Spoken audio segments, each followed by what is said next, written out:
Ikigai, a mysterious word. This book first came into being on a rainy night in Tokyo when its authors sat down together for the first time in one of the city's tiny bars. We had read each other's work, but had never met, thanks to thousands of miles that separate Barcelona from the capital of Japan. Then a mutual acquaintance put us in touch, launching a friendship that led to this project and seems destined to last a lifetime. The next we got together, a year later, we strolled through a park in downtown Tokyo and ended up talking about trends in Western psychology, specifically logotherapy, which helps people find their purpose in life. We remarked that Viktor Frankl's logotherapy had gone out of fashion among practicing therapists who favored other schools of psychology. Though people still search for meaning in what they do and how they live, we ask ourselves things like, what is the meaning of my life? Is the point just to live longer? Or should I seek a higher purpose? Why do some people know what they want and have a passion for life, while others languish in confusion? At some point in our conversation, the mysterious word Ikigai came up. This Japanese concept, which translates roughly as the happiness of always being busy, is like logotherapy, but it goes a step beyond.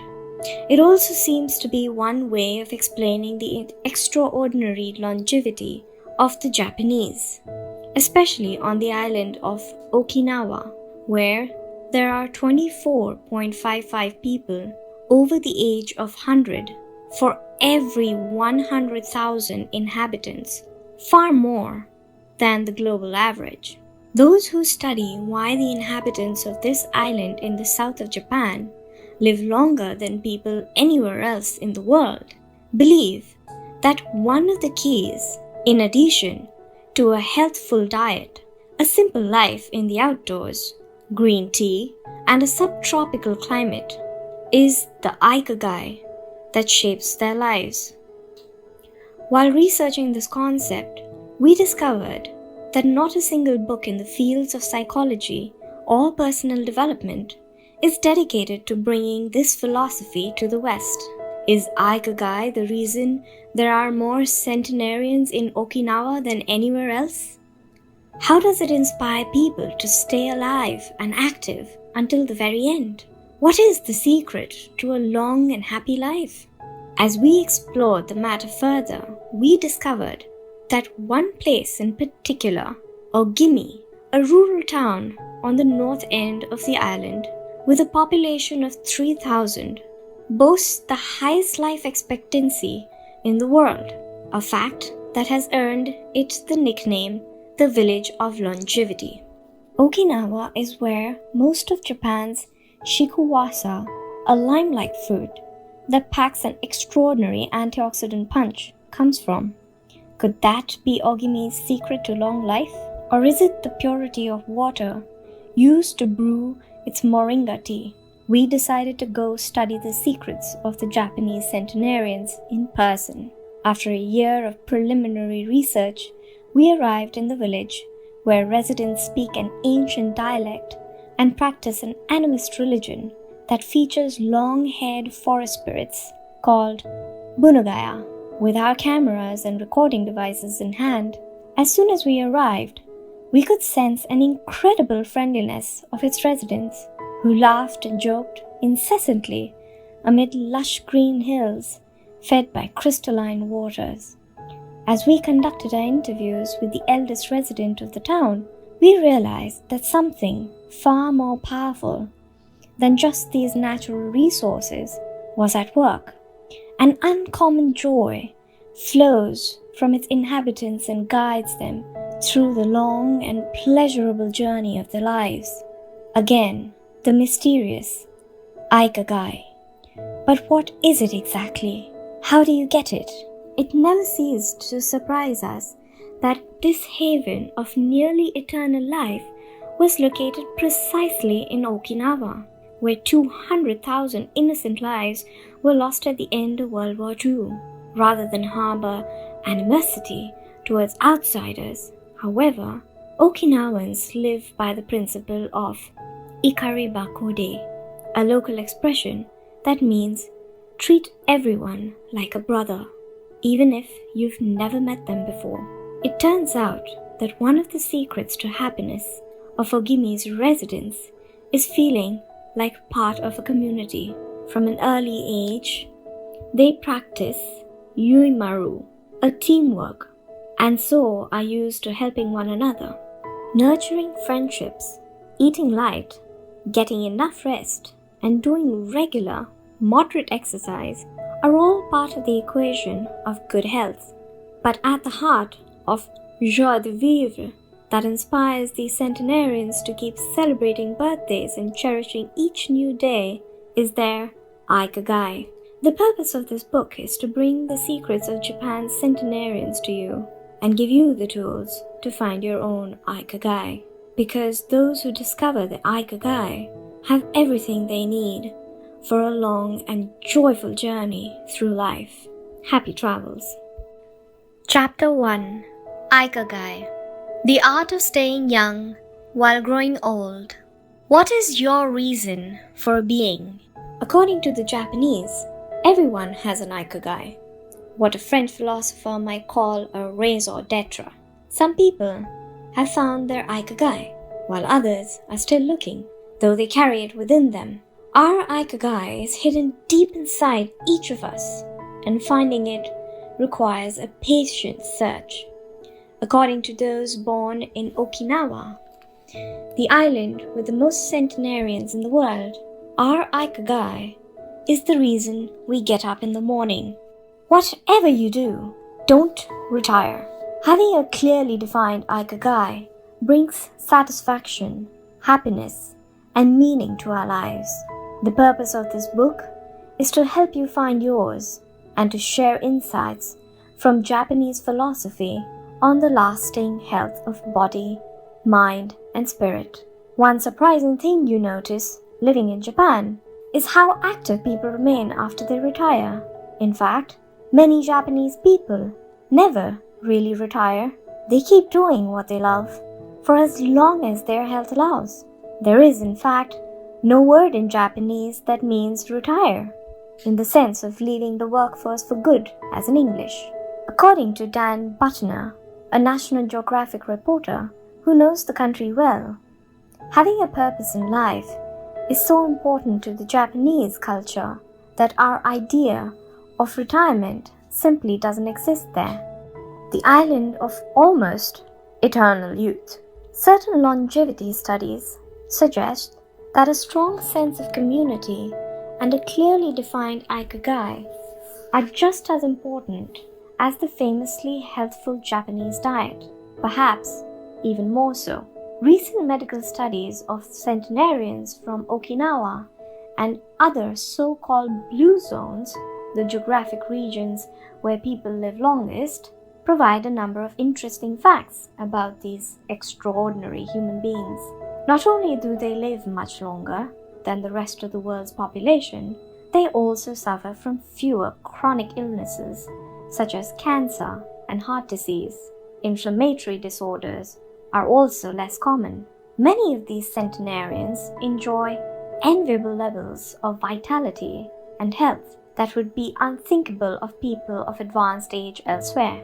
Their blood tests reveal fewer free radicals, which are responsible for cellular aging, as a result of drinking tea and eating until their stomachs are only 80% full. Women experience more moderate symptoms during menopause, and both men and women maintain higher levels of sexual hormones until much later in life. The rate of dementia is well below the global average. Though we will consider each of these findings over the course of the book, research clearly indicates that the Okinawans' focus on Ikigai gives a sense of purpose to each and every day and plays an important role in their health and longevity. The 5 blue zones. Okinawa holds first place amongst the world's blue zones. In Okinawa, Women in particular live longer and have fewer diseases than anywhere else in the world. The 5 regions identified and analyzed by Dan Butner in his book, The Blue Zones, are 1. Okinawa, Japan, especially the northern part of the island. The locals eat a diet rich in vegetables and tofu, typically served on small plates. In addition to their philosophy of Ikigai and Moai, or close-knit group of friends, plays an important role in their longevity. 2.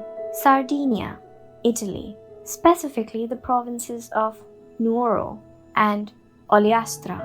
Locals of this island consume plenty of vegetables and 1 or 2 glasses of wine per day. As in Okinawa, the cohesive nature of this community is another factor directly related to the longevity. 3. Loma Linda, California. Researchers studied a group of Seventh-day Adventists who are among the longest living people in the United States. 4th, the Nicoya Peninsula, Costa Rica. Locals remain remarkably active after 90. Many of the region's older residents have no problem getting up at 5:30 in the morning to work in the fields. 5. Icaria, Greece. One of the 3 inhabitants of this island, near the coast of Turkey, is over 90 years old, compared to less than 1% of the population of the United States, a fact that has earned it the nickname the Island of Long Life. The local secret seems to be a lifestyle that dates back to 500 BC. In the following chapters, we will examine several factors that seem to be the keys to longevity and are found across the blue zones, paying special attention to Okinawa and its so-called village of longevity. First, however, it is worth pointing out that 3 of these regions are islands where resources can be scarce and communities have to help one another. For many, helping others might be an ikigai, strong enough to keep them alive. According to scientists who have studied the 5 blue zones, the keys to longevity are diet, exercise, finding a purpose in life, an ikigai, and forming strong social ties, that is, having a broad circle of friends and good family relations. Members of these communities manage the time well in order to reduce stress, consume little meat or processed foods, and drink alcohol in moderation. They don't do strenuous exercise, but they do move every day, taking walks and working in the vegetable gardens. People in the blue zones would rather walk than drive. Gardening, which involves low intensity movement, is practiced almost daily. The 80% secret. One of the most common sayings in Japan is harahachibu, which is repeated before or after eating meals and means something like fill your belly to 80%. Ancient wisdom advises against eating until we are full. That is why Okinawans stop eating when they feel their stomachs reach 80% of their capacity, rather than overeating and wearing down their bodies with long digestive processes that accelerate cellular oxidation. Of course, there is no way to know objectively if your stomach is at 80% capacity. The lesson to learn from this saying is that we should stop eating when we are starting to feel full. The extra side dish, the snack that we eat when we know in our hearts we don't really need it, the apple pie after lunch, all these will give us pleasure in the short term, but not having them will make us happier in the long term. The way food is served is also important. By presenting their meals on many small plates, the Japanese tend to eat less. A typical meal in the restaurant in Japan is served in 5 plates on a tray, 4 of them very small, and the main dish slightly bigger. Having 5 plates in front of you makes it seem like you are going to eat a lot, but what happens most of the time is that you end up feeling slightly hungry. This is one of the reasons why Westerners in Japan typically lose weight and stay trim. Recent studies by nutritionists reveal that Okinawans consume a daily average of 1800 to 1900 calories compared to 2200 to 3300 in the United States, and have a body mass index between 18 to 22 compared to 26 or 27 in the United States. The Okinawan diet is rich in tofu, sweet potatoes, fish 3 times per week, and vegetables, roughly 8 to 11 ounces per day. In the chapter dedicated to nutrition, you will see which healthy, antioxidant-rich foods are included in this 80%. Moai, connected for life. It is customary in Okinawa to form close bonds within local communities. A moai is an informal group of people with common interests who look out for one another. For many, serving the community becomes part of their Ikigai. The moai has its origins in hard times when farmers would get together to share best practices and help one another cope with meager harvests. Members of the moai make a set monthly contribution to the group. This payment allows them to participate in meetings, dinners, games, and shogi, Japanese chess, or whatever hobby they have in common. The funds collected by the group are used for activities, but if there is money left over, one member, decided on a rotating basis, receives a set amount from the surplus.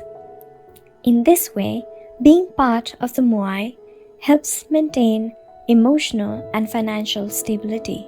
If a member of the moai is in financial trouble, he or she can get an advance from the group's savings. While the details of each moai's accounting practices vary according to the group and its economic means, the feeling of belonging and support gives the individual a sense of security and helps increase life expectancy. Following this brief introduction to the topics covered in this book, we look at a few causes of premature aging in modern life and then explore different factors related to the Ikigai. Chapter 2: Anti-Aging Secrets. Little things that add up to a long and happy journey. Aging's escape velocity.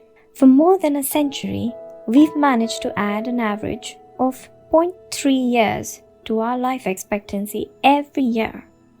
But what would happen if we had the technology to add a year of life expectancy every year? In theory, we would achieve biological immortality, having reached aging's escape velocity.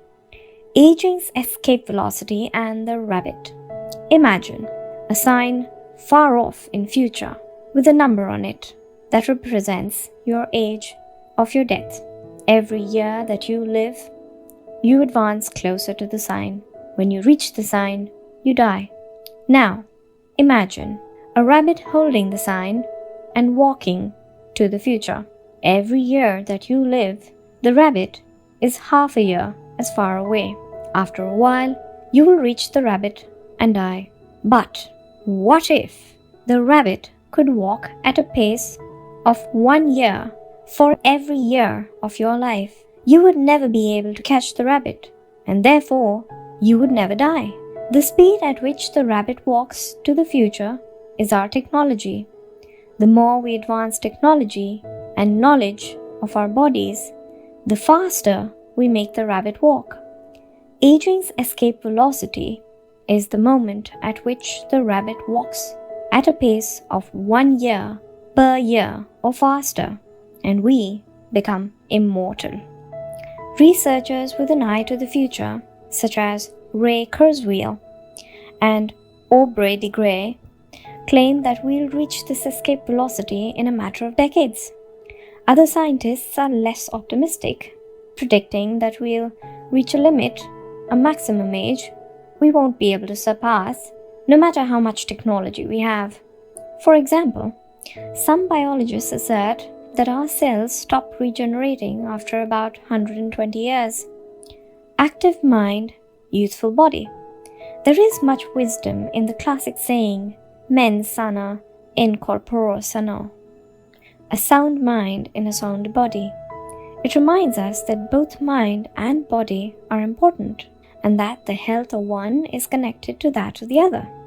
It has been shown that maintaining an active, adaptable mind is one of the key factors in staying young. Having a youthful mind also drives you towards a healthy lifestyle that will slow the aging process. Just as a lack of physical exercise has negative effects on our bodies and mood, a lack of mental exercise is bad for us because it causes our neurons and neural connections to deteriorate, and as a result, reduces our ability to react to our surroundings. This is why it's so important to give your brain a workout. One pioneer in advocating for mental exercises is the Israeli neuroscientist Shlomo Beresnitz, who argues that the brain needs a lot of stimulation in order to stay in shape. As he stated in an interview with Edward Punset for the Spanish television program Redis, there is a tension between what is good for someone and what they want to do. This is because people, especially older people, like to do things as they've always done them. The problem is that when the brain develops ingrained habits and it doesn't need to think anymore, things get done quickly and efficiently on autopilot, often in a very advantageous way. This creates a tendency to stick to routines, and the only way of breaking these is to confront the brain with new information. Presented with new information, the brain creates new connections and is revitalized. This is why it is so important to expose yourself to change, even if stepping outside your comfort zone means feeling a bit of anxiety. The effects of mental training have been scientifically demonstrated.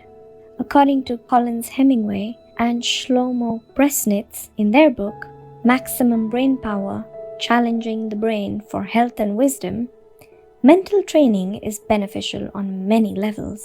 You begin exercising your brain by doing a certain task for the first time, he writes, and at first it seems very difficult, but as you learn how to do it, the training is already working.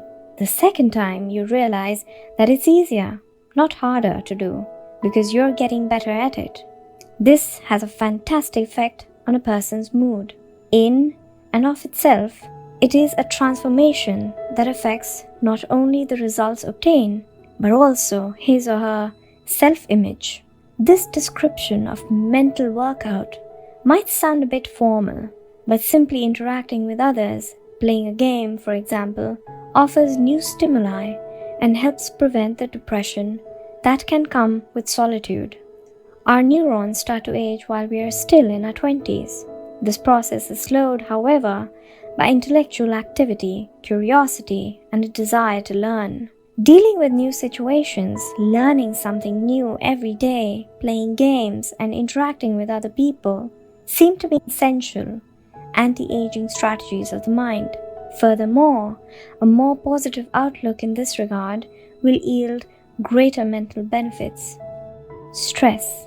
Accused of killing longevity, many people seem older than they are. Research into the causes of premature aging has shown that stress has a lot to do with it, because the body wears down much faster during periods of crisis.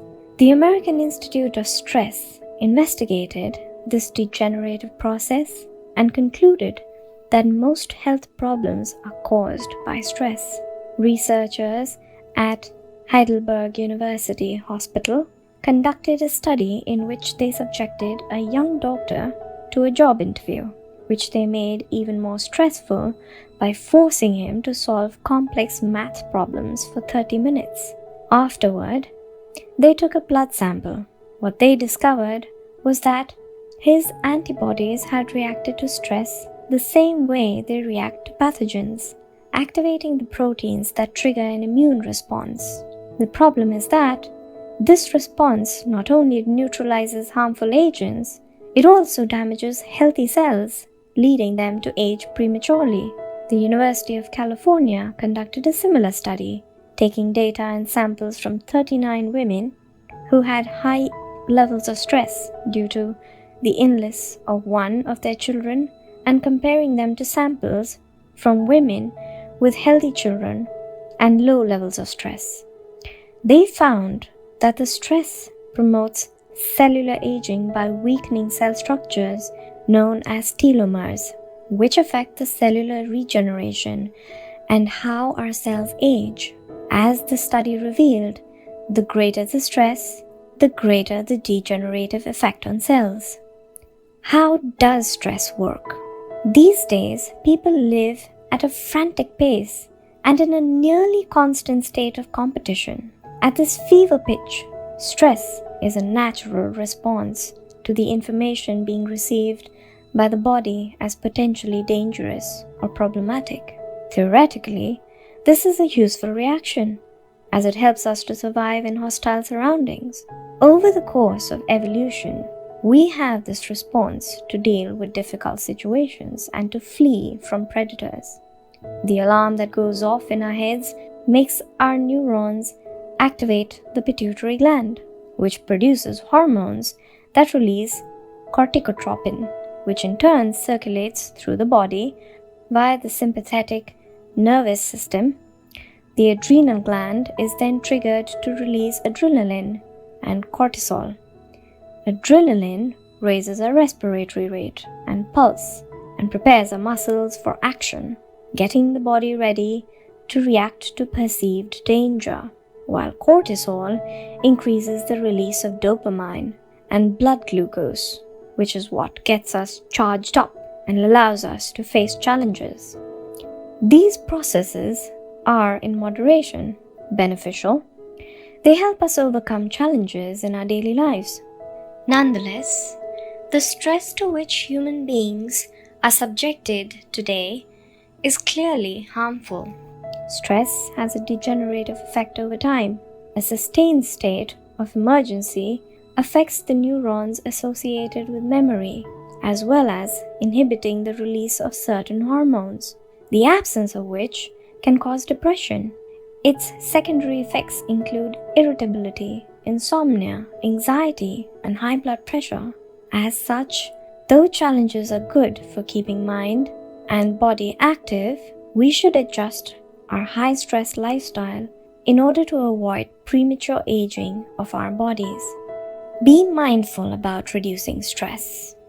Whether or not the threats we perceived are real, stress is an easily identifiable condition that not only causes anxiety, but is also highly psychosomatic, affecting everything from our digestive system to our skin. This is why prevention is so important in avoiding the toll that stress takes on us, and why many experts recommend practicing mindfulness.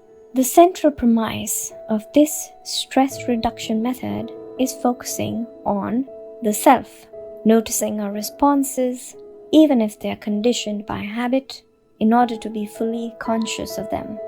In this way, we connect with the here and now and limit thoughts that tend to spiral out of control.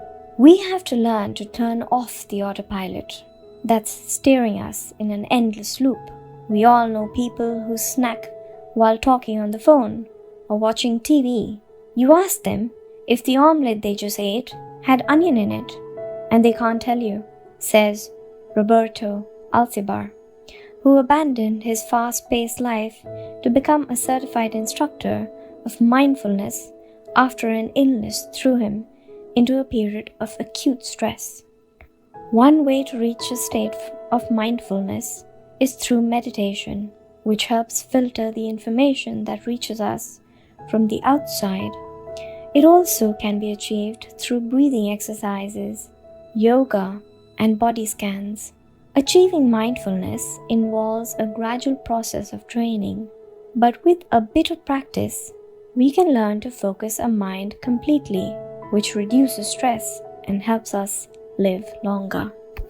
A little stress is good for you, while sustained intense stress is a known enemy of longevity, both mental and physical health.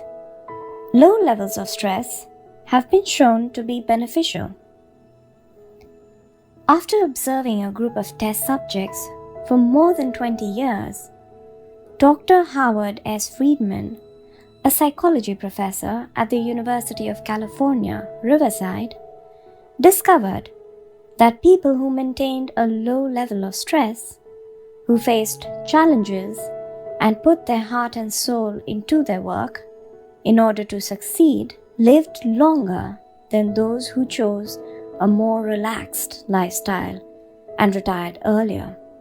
From this, he concluded that a small dose of stress is a positive thing, as those who live with low levels of stress tend to develop healthier habits, smoke less, and drink less alcohol.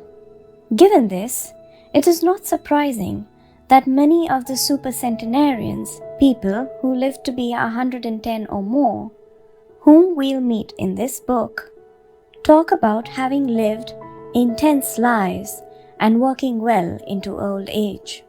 A lot of sitting will age you.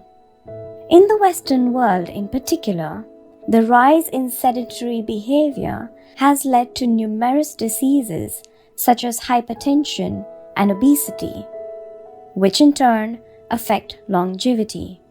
Spending too much time seated at work or at home not only reduces muscular and respiratory fitness, but also increases appetite and curbs the desire to participate in activities.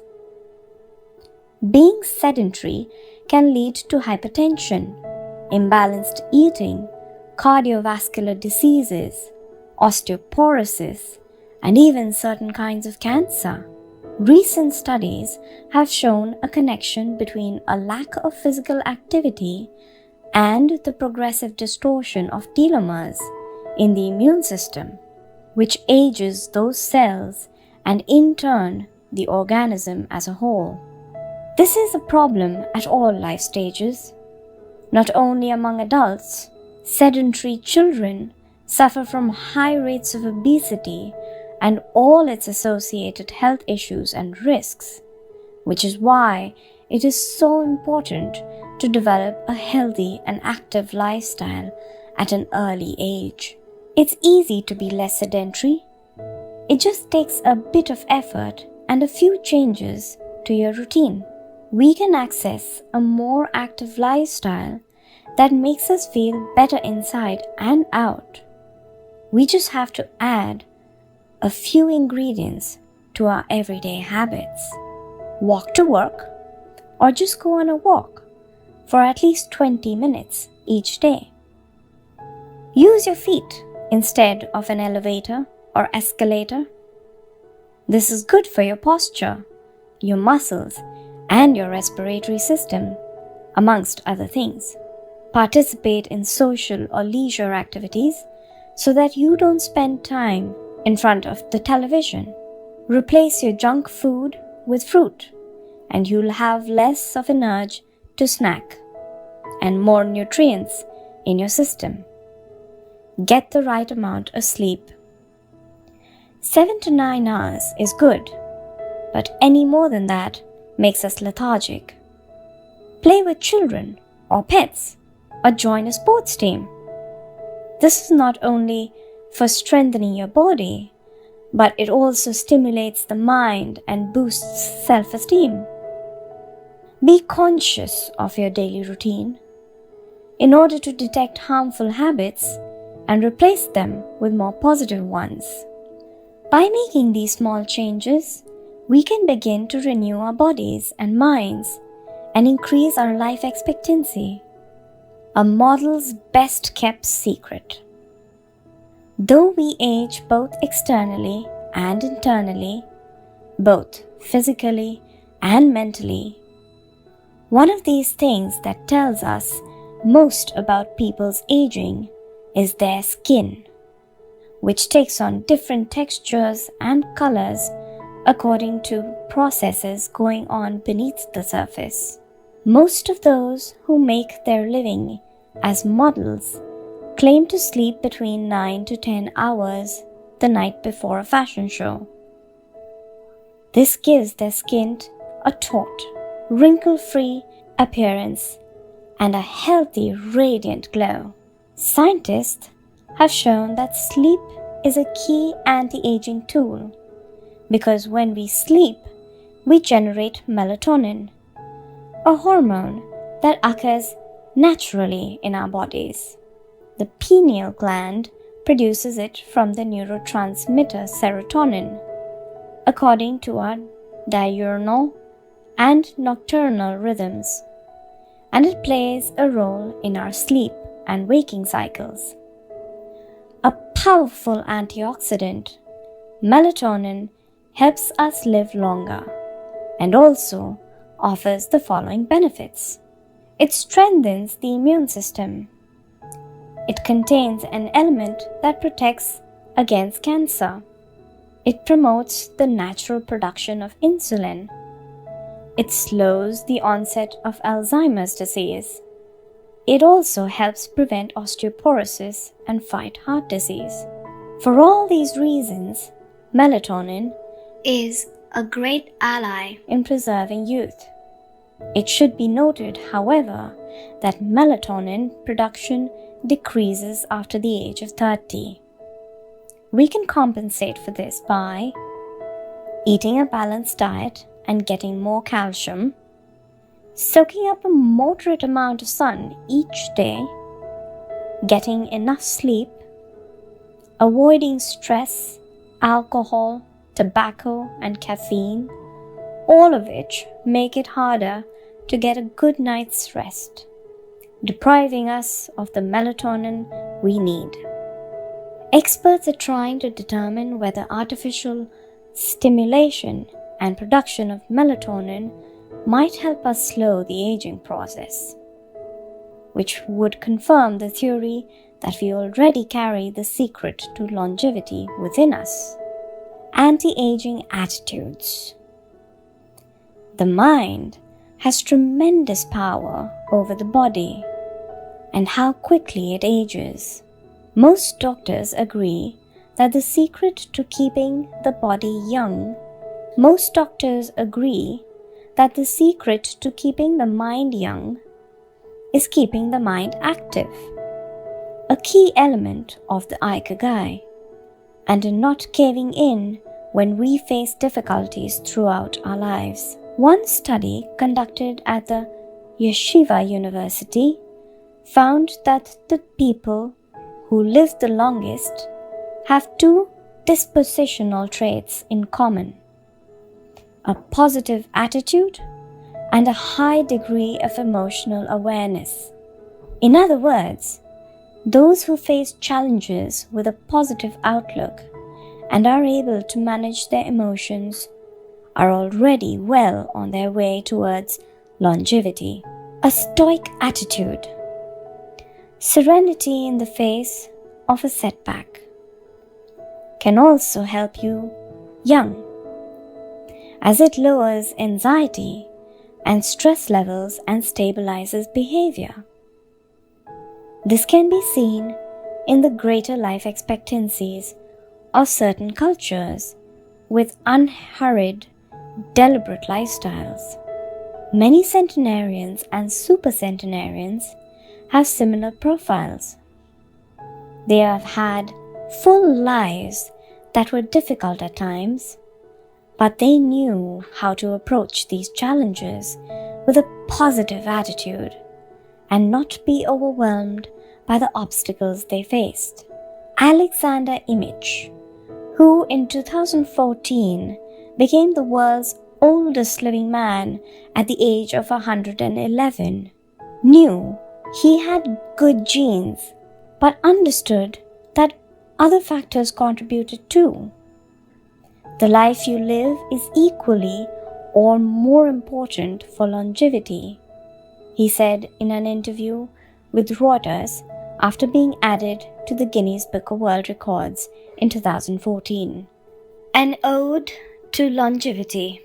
During our stay in Ogimi, the village that owns the Guinness Book of World Records for longevity, A woman who was about to turn 100 years old sang the following song for us in a mixture of Japanese and the local dialect. To keep a healthy and have a long life, eat just a little of everything with relish. Go to bed early, get up early, and then go out for a walk. We live each day with serenity, and we enjoy the journey. To keep healthy and have a long life, we get on well with all our friends. Spring, summer, fall, winter, we happily enjoy all the seasons. The secret is not to get distracted by how the old fingers are. From the fingers to the head and back once again. If you keep moving with your fingers working, 100 years will come to you. We can now use our fingers to turn the page of the next chapter, where we will look at the close relationship between longevity and discovering our life's mission. Chapter 3.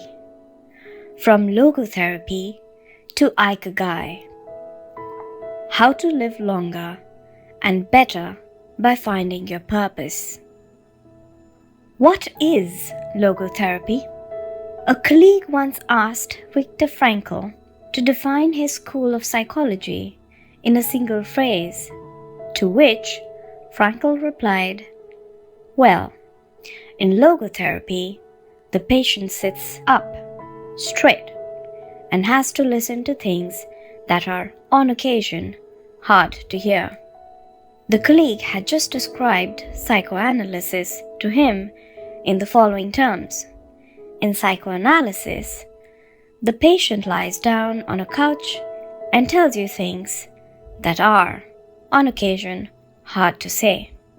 Frankl explains that one of the first questions he would ask his patients was, "Why do you not commit suicide?" Usually, the patient found good reasons not to, and was able to carry on.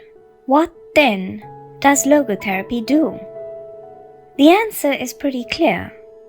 It helps you find reasons to live.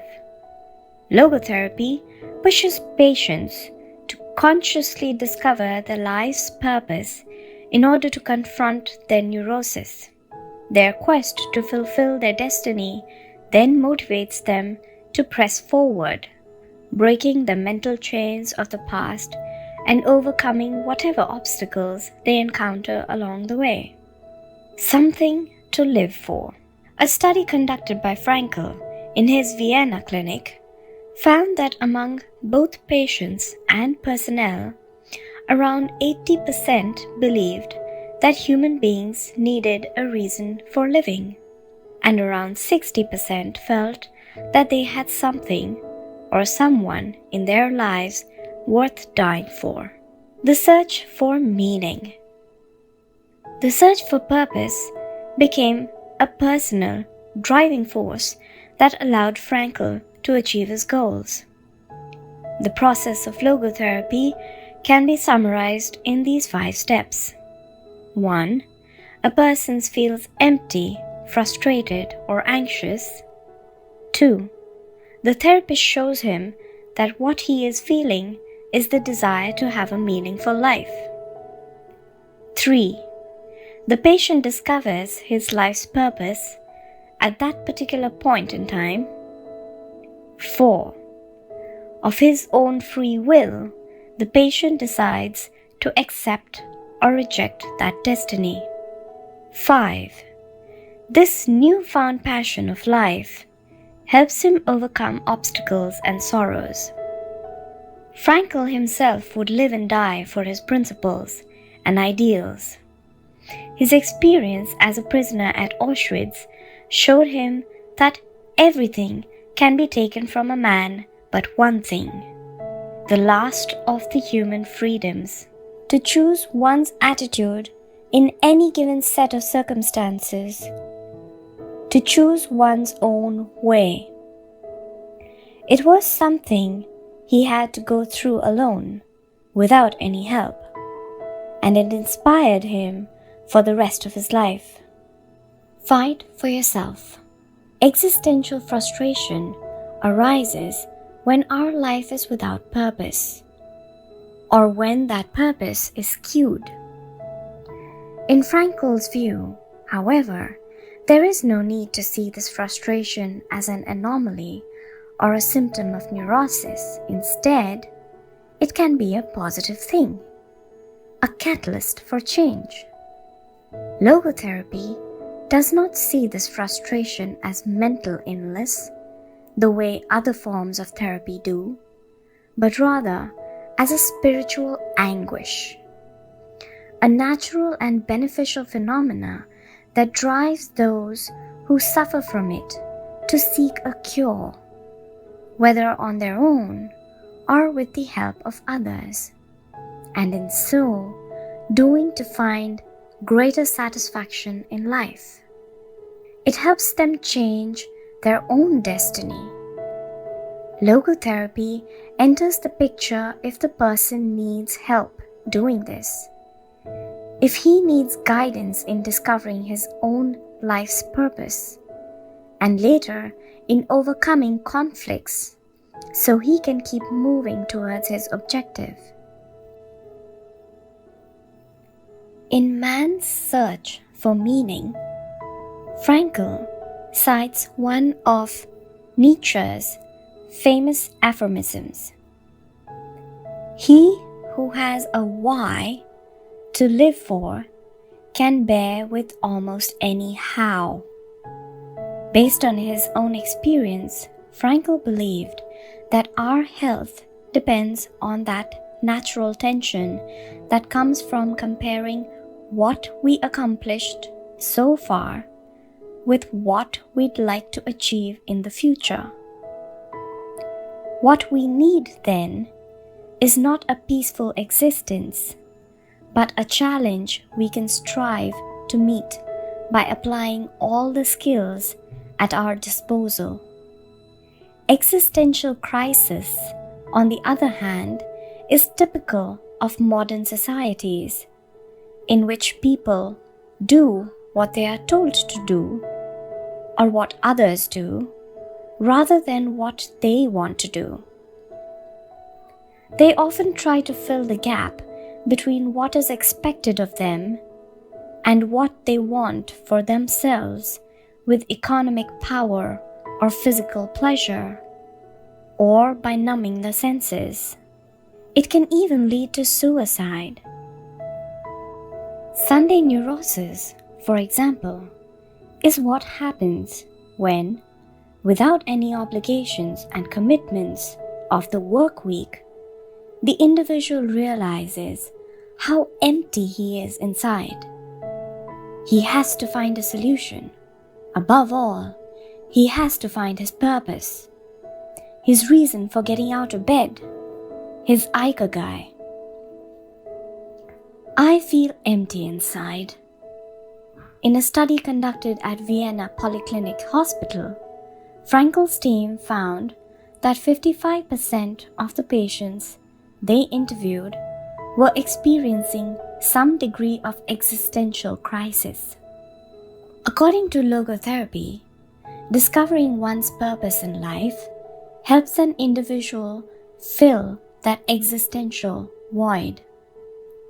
Frankl, a man who faced his problems and turned his objectives into actions, could look back on his life in peace as he grew old. He did not have to envy those still enjoying their youth, because he had amassed a broad set of experiences that showed he had lived for something. Better living through Logotherapy. A few key ideas. We don't create the meaning of our life. As Sartre claimed, we discover it. We each have a unique reason for being, which can be adjusted or transformed many times over the years. Just as worry often brings about precisely the thing that is feared, excessive attention to desire or hyperintention can keep the desire from being fulfilled. Humor can help break negative cycles and reduce anxiety. We all have the capacity to do noble or terrible things. The side of the equation we end up on depends on our decision, not on the condition in which we find ourselves. In the pages that follow, we will look at 4 cases from Frankl's own practice in order to better understand the search for meaning and purpose. Case study: Viktor Frankl. In German concentration camps, as in those that would later be built in Japan and Korea, psychiatrists confirmed that the prisoners with the greatest chance of survival were those who had things they wanted to accomplish outside the camp. Those who felt a strong need to get out of there alive. This was true of Frankl, who, after being released and successfully developing the school of logotherapy, realized he had been the first patient of his own practice. Frankl had a goal to achieve, and it made him persevere. He arrived at Auschwitz carrying a manuscript that contained all the theories and research he had compiled over the course of his career, ready for publication. When it was confiscated, he felt compelled to write it all over again, and that need drove him and gave his life meaning amid the constant horror and doubt of the concentration camp.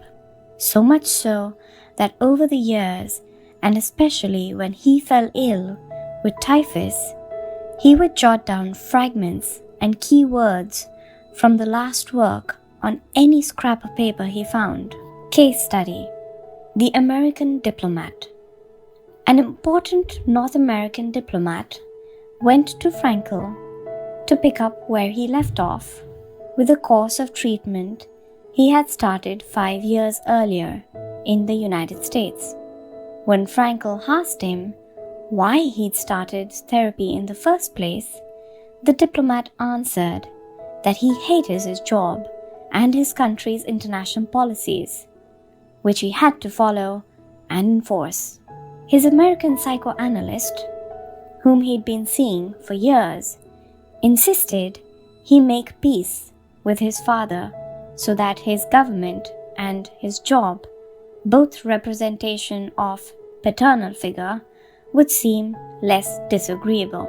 Frankl, however, showed him in just a few sessions that his frustration was due to the fact that he wanted to pursue a different career, and the diplomat concluded his treatment with that idea in mind. 5 years later, the former diplomat informed Frankl that he had been working during that time in a different profession, and that he was very, very happy. In Frankl's view, the man not only didn't need all those years of psychoanalysis, he also couldn't even really be considered a patient in need of therapy. He was simply someone in search of a new life's purpose. As soon as he found it, his life took on a deeper meaning. Case study: The Suicidal Mother. The mother of a boy who had died at age 11 was admitted to Frankl's clinic after she tried to kill herself and her other son. It was this other son, paralyzed since birth, who kept her from carrying out her plan. He did believe his life had a purpose, and if his mother killed them both, it would keep him from achieving his goals. The mother shared her story in a group session. To help her, Frankl asked another woman to imagine a hypothetical situation in which she lay on her deathbed, old and wealthy but childless. The woman insisted that in that case, she would have felt her life had been a failure. When the suicidal mother was asked to perform the same exercise, imagining herself on her deathbed, she looked back and realized that she had done everything in her power for her children, for both of them. She had given her paralyzed son a good life, and he had turned into a kind, reasonably happy person.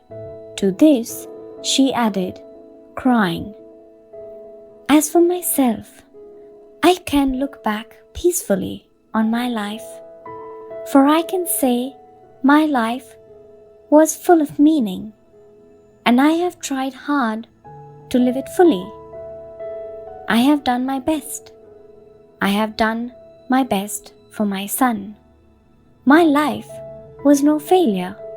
In this way, by imagining herself on her deathbed and looking back, the suicidal mother found the meaning that, though she was not aware of it, her life already had.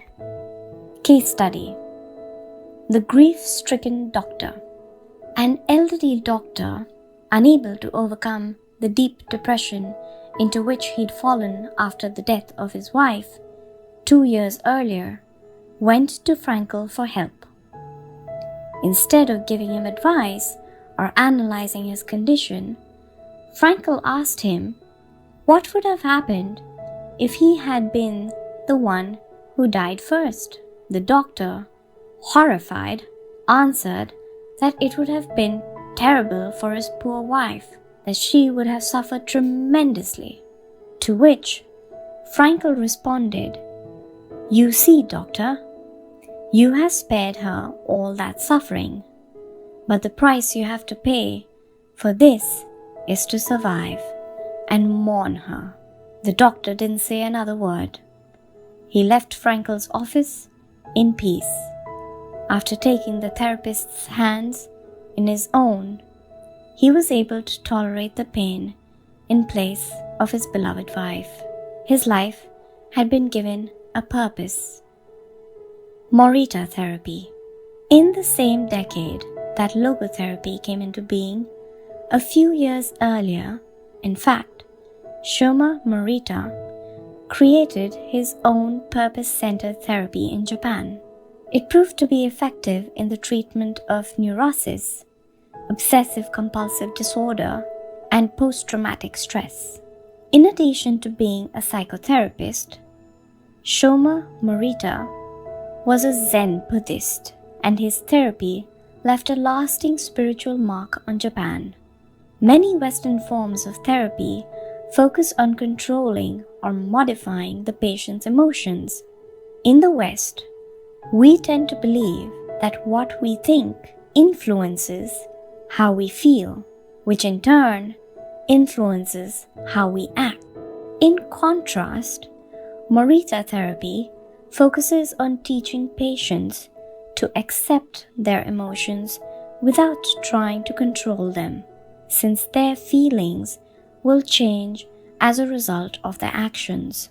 In addition to accepting the patient's emotions, Morita therapy seeks to create new emotions on the basis of actions. According to Morita, these emotions are learned through experience and repetition. Morita therapy is not meant to eliminate symptoms. Instead, it teaches us to accept our desires, anxieties, fears, worries, and let them go. As Morita writes in his book, Morita Therapy and the True Nature of Anxiety-Based Disorders, in feelings, it is best to be wealthy and generous. Morita explained the idea of letting go of negative feelings with the following fable. A donkey that is tied to a post by a rope will keep walking around the post in an attempt to free itself, only to become more immobilized and attached to the post. The same thing applies to people with obsessive thinking, who become more trapped in their own suffering when they try to escape from their fears and discomfort. The basic principles of Morita therapy. 1. Accept your feelings. If we have obsessive thoughts, we should not try to control them or get rid of them. If we do, they become more intense. Regarding human emotions, the Zen master would say, if we try to get rid of one wave with another, we end up making an infinite sea. We don't create our feelings, they simply come to us, and we have to accept them. The trick is welcoming them. Morita likened emotions to the weather. We can't predict or control them, we can only observe them.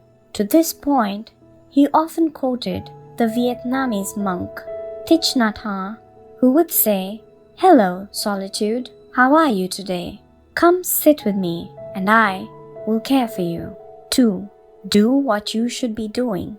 We shouldn't focus on eliminating symptoms because recovery will come on its own. We should focus instead on the present moment.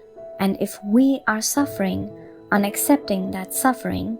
Above all, we should avoid intellectualizing the situation. The therapist's mission is to develop the patient's character so he or she can face any situation, and character is grounded in the things we do. Morita therapy does not offer its patients explanations, but rather allows them to learn from their actions and activities. It doesn't tell you how to meditate or how to keep a diary the way Western therapies do. It is up to the patient to make discoveries through experience. 3. Discover your life's purpose. We can't control our emotions, but we can take charge of our actions every day. This is why we should have a clear sense of our purpose and always keep Morita's mantra in mind. What do we need to be doing right now? What action should we be taking? The key to achieving this is having dared to look inside yourself to find your own Ikigai. The 4 phases of Morita therapy. Morita's original treatment, which lasts 15 to 21 days, consists of the following stages. 1. Isolation and rest, 5 to 7 days. During the first week of treatment, the patients rest in a room without any external stimuli. No television, books, family, friends, or speaking. All the patient has is his thoughts. He lies down for most of the day and is visited regularly by the therapist, who tries to avoid interaction with him as much as possible. The therapist simply advises the patient to continue observing the rise and fall of his emotions as he lies there. When the patient gets bored and wants to start doing things again, he is ready to move on the next stage of therapy. 2. Light occupational therapy, 5 to 7 days. In this stage, the patient performs repetitive tasks in silence. One of these is keeping a diary about his thoughts and feelings. The patient goes outside after a week of being shut in, takes walks in nature, and does breathing exercises. He also starts doing some simple activities such as gardening, drawing, or painting. During this stage, the patient is still not allowed to talk to anyone except the therapist. 3. Occupational therapy, 5 to 7 days. In this stage, the patient performs tasks that require physical movement. Dr. Morita liked to take his patients to the mountains to chop wood. In addition to physical tasks, the patient is also immersed in other activities such as writing, painting, or making ceramics. The patient can speak with others at this stage, but only about the tasks at hand. 4. The return to social life and the real world. The patient leaves the hospital and is reintroduced to social life, but maintains the practices of meditation and occupational therapy developed during the treatment. The idea is to re-enter society as a new person with a sense of purpose and without being controlled by social or emotional pressures. Nichiren meditation.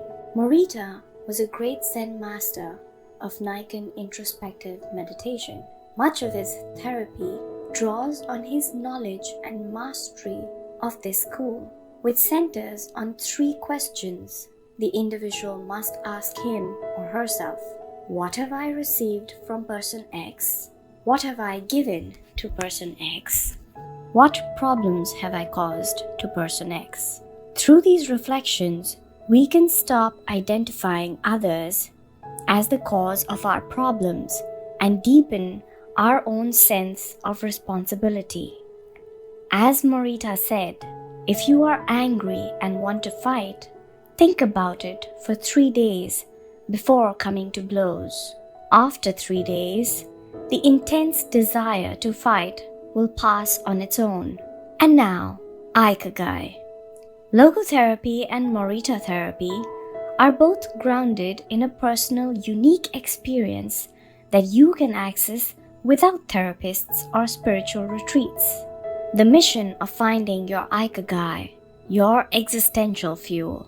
Once you find it, it is only a matter of having the courage and making the effort to stay on the right path. In the following chapters, we'll take a look at the basic tools you will need to get moving along that path, finding flow in the tasks you've chosen to do, eating in a balanced and mindful way, doing low intensity exercise, and learning not to give in when difficulties arise. In order to do this, you have to accept that the world, like the people who live in it, is imperfect, but that it is full of opportunities for growth and achievement. Are you ready to throw yourself into your passion as if it were the most important thing in the world? Chapter 4. Find flow in everything you do. How to turn work and free time into spaces for growth. We are what we repeatedly do. Excellence, then, is not an act, but a habit. Aristotle. Going with the flow. Imagine you are skiing down one of your favorite slopes. Powdery snow flies up on both sides of you like white sand. Conditions are perfect. You are entirely focused on skiing as well as you can. You know exactly how to move at each moment. There is no future, no past. There is only the present. You feel the snow, your skis, your body, and your consciousness united as a single entity. You are completely immersed in this experience and not thinking about or distracted by anything else. Your ego dissolves and you become part of what you are doing. This is the experience Bruce Lee described with his famous "Be water, my friend." We've all felt our sense of time vanish when we lose ourselves in an activity we enjoy. We start cooking, and before we know it, several hours have passed. We spend an afternoon with a book and forget about the world going by until we notice the sunset and realize we haven't had dinner yet. We go surfing and don't realize how many hours we have spent in that water until the next day when our muscles ache. The opposite can also happen. When we have to complete a task we don't want to do, every minute feels like a lifetime, and we can't stop looking at our watch. As the quip attributed to Einstein, it goes like, "Put your hand on a hot stove for a minute, and it seems like an hour. Sit with a pretty girl for an hour, and it seems like a minute." That, my friend, is relativity. The funny thing is that someone else might really enjoy the same task, but we want to finish it as quickly as possible. What makes us enjoy doing something so much that we forget about whatever worries us while we are doing it? When are we the happiest? These questions can help us discover our Ikigai, the power of flow. These questions are also at the heart of psychologist Mihaly Csikszentmihalyi's research into the experience of being completely immersed in what we are doing. Csikszentmihalyi called this state flow and described it as the pleasure, delight, creativity, and process when we are completely immersed in life. There is no magic recipe for finding this happiness, for living according to your Ikigai, but one key ingredient is the ability to reach the state of flow, and through this state, you have an optimal experience. In order to achieve this optimal experience, we have to focus on increasing the time we spend on activities that bring us to this state of flow, rather than allowing ourselves to get caught up in activities that offer immediate pleasure, like eating too much, abusing drugs or alcohol, or stuffing ourselves with chocolate in front of the TV, as Csikszentmihalyi asserts in his book Flow, The Psychology of Optimal Experience. Flow is the state in which people are so involved in an activity that nothing else seems to matter. The experience itself is so enjoyable that people will do it even at a great cost, for the sheer sake of just doing it. It is not only creative professionals who require the high doses of concentration that promote flow. Most athletes, chess players, and engineers also spend much of their time on activities that bring them to this state. According to Csikszentmihalyi's research, a chess player feels the same way upon entering a state of flow as a mathematician working on a formula or a surgeon performing an operation. A professor of psychology, Csikszentmihalyi, analyzed data from people around the world and discovered that flow is the same among individuals of all ages and cultures. In New York and Okinawa, we all reach a state of flow in the same way. But what happens to our mind when we are in that state? When we flow, we are focused on a concrete task without any distractions. Our mind is in order. The opposite occurs when we try to do something while our mind is on other things. If you often find yourself losing focus while working on something you consider important, there are several strategies you can employ to increase your chances of achieving flow. The 7 conditions for achieving flow.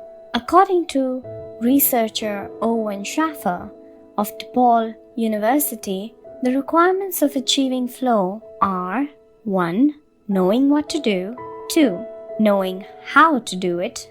3. Knowing how well you are doing. 4.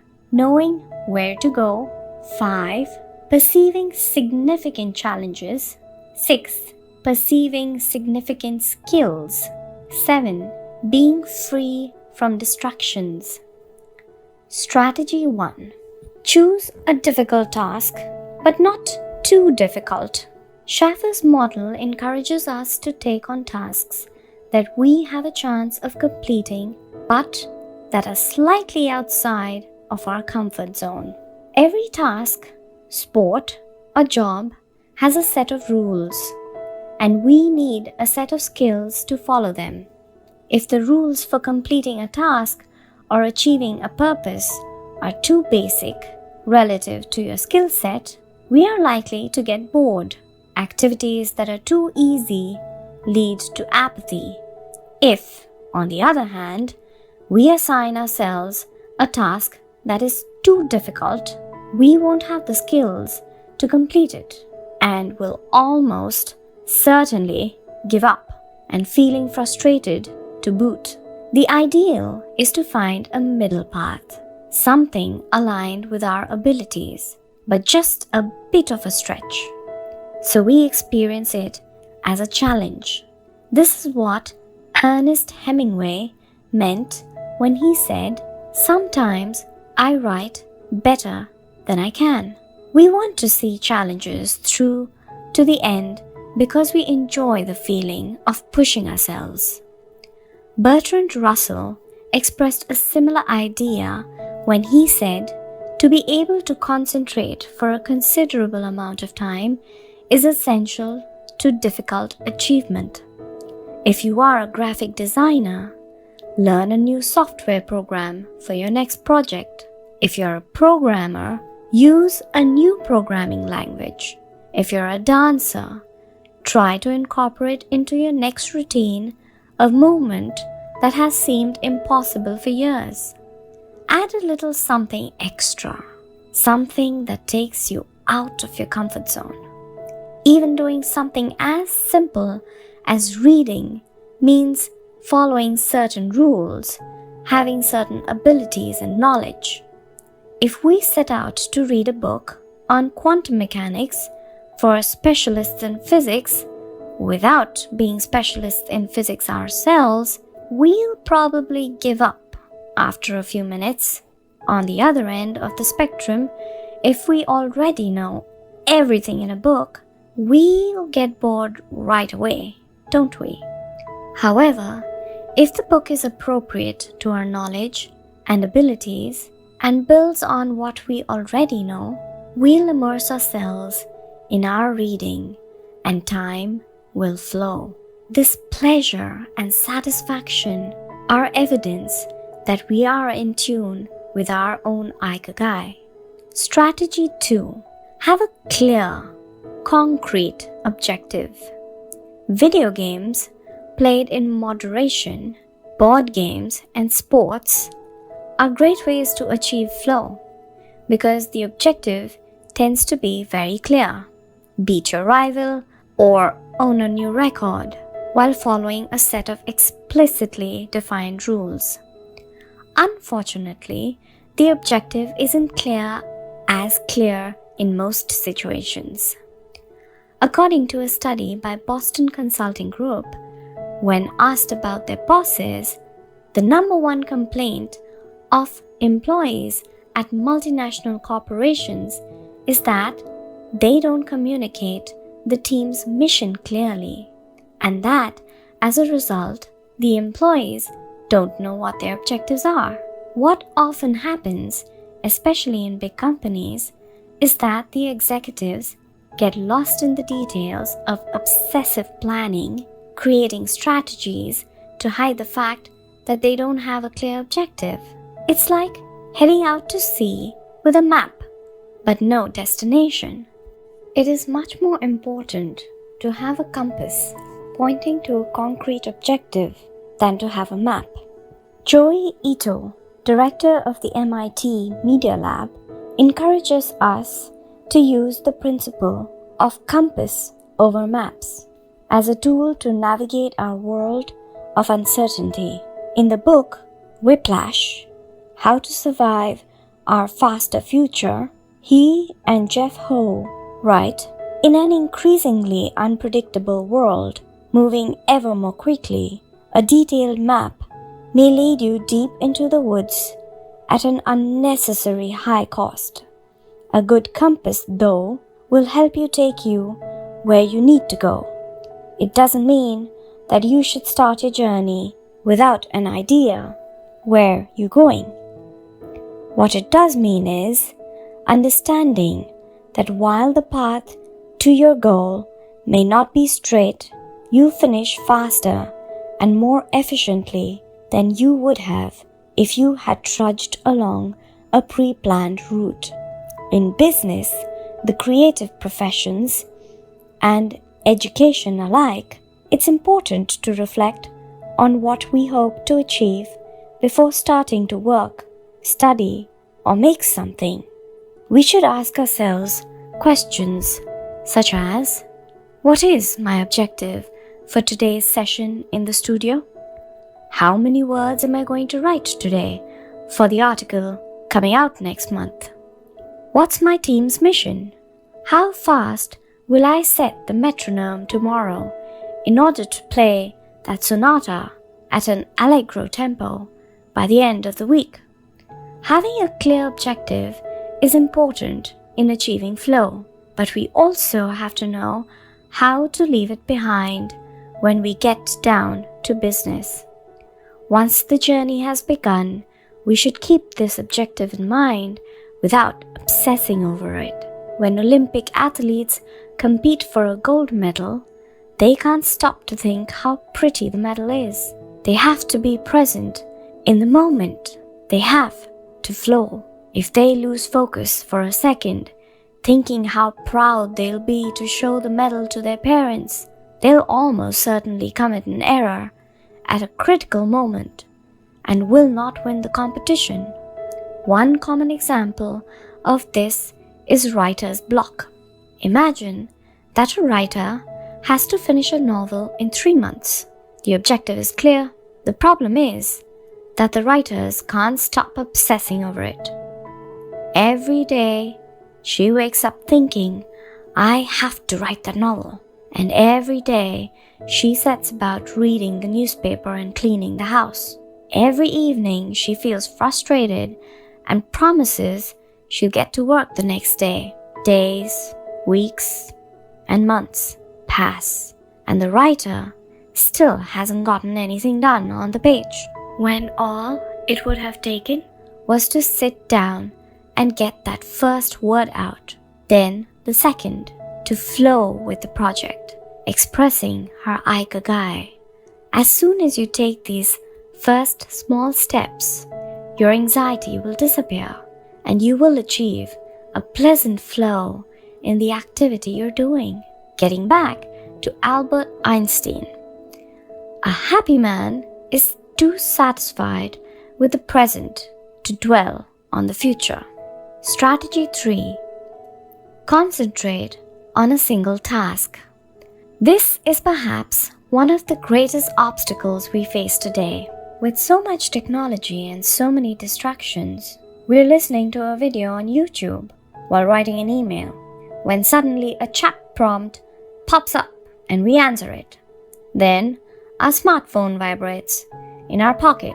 Just as soon as we respond to that message, we're back at our computer logging onto Facebook.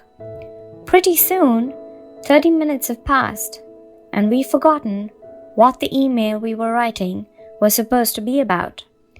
This also happens sometimes when we put on a movie with dinner and don't realize how delicious the salmon really was until we're taking the last bite. We often think that combining tasks will save us time, but scientific evidence shows that it has just the opposite effect. Even those who claim to be good at multitasking are not very productive. In fact, they are some of the least productive people. Our brains can take in millions of bits of information, but can only actually process a few dozen per second. When we say we're multitasking, what we're really doing is switching back and forth between tasks very quickly. Unfortunately, we're not computers adept at parallel processing. We end up spending all our energy alternating between tasks instead of focusing on doing one of them well.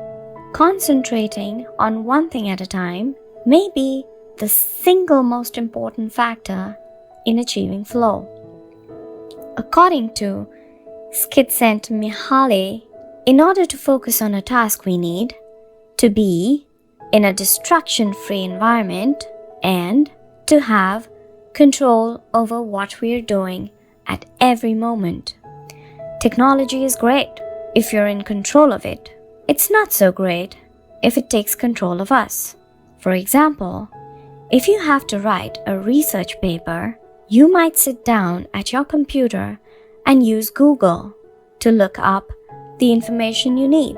However, if you're not very disciplined, you might end up surfing the web instead of writing that paper.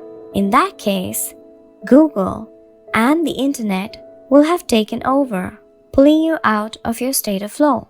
It has scientifically shown that if we continually ask our brains to switch back and forth between tasks, we waste time, make more mistakes, and remember less of what we've done. Several studies conducted at Stanford University by Clifford Avarnas describe our generation as suffering from an epidemic of multitasking.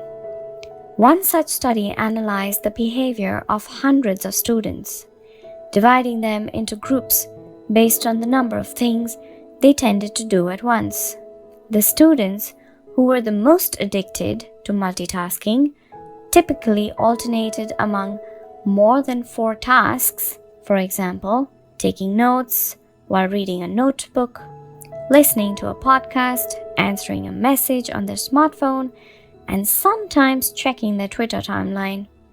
Each group of students was shown a screen with several red and several blue arrows. The objective of the exercise was to count the red arrows. At first, all the students answered correctly right away, without much trouble. As the number of blue arrows increased, the number of red arrows stayed the same, only their positions changed.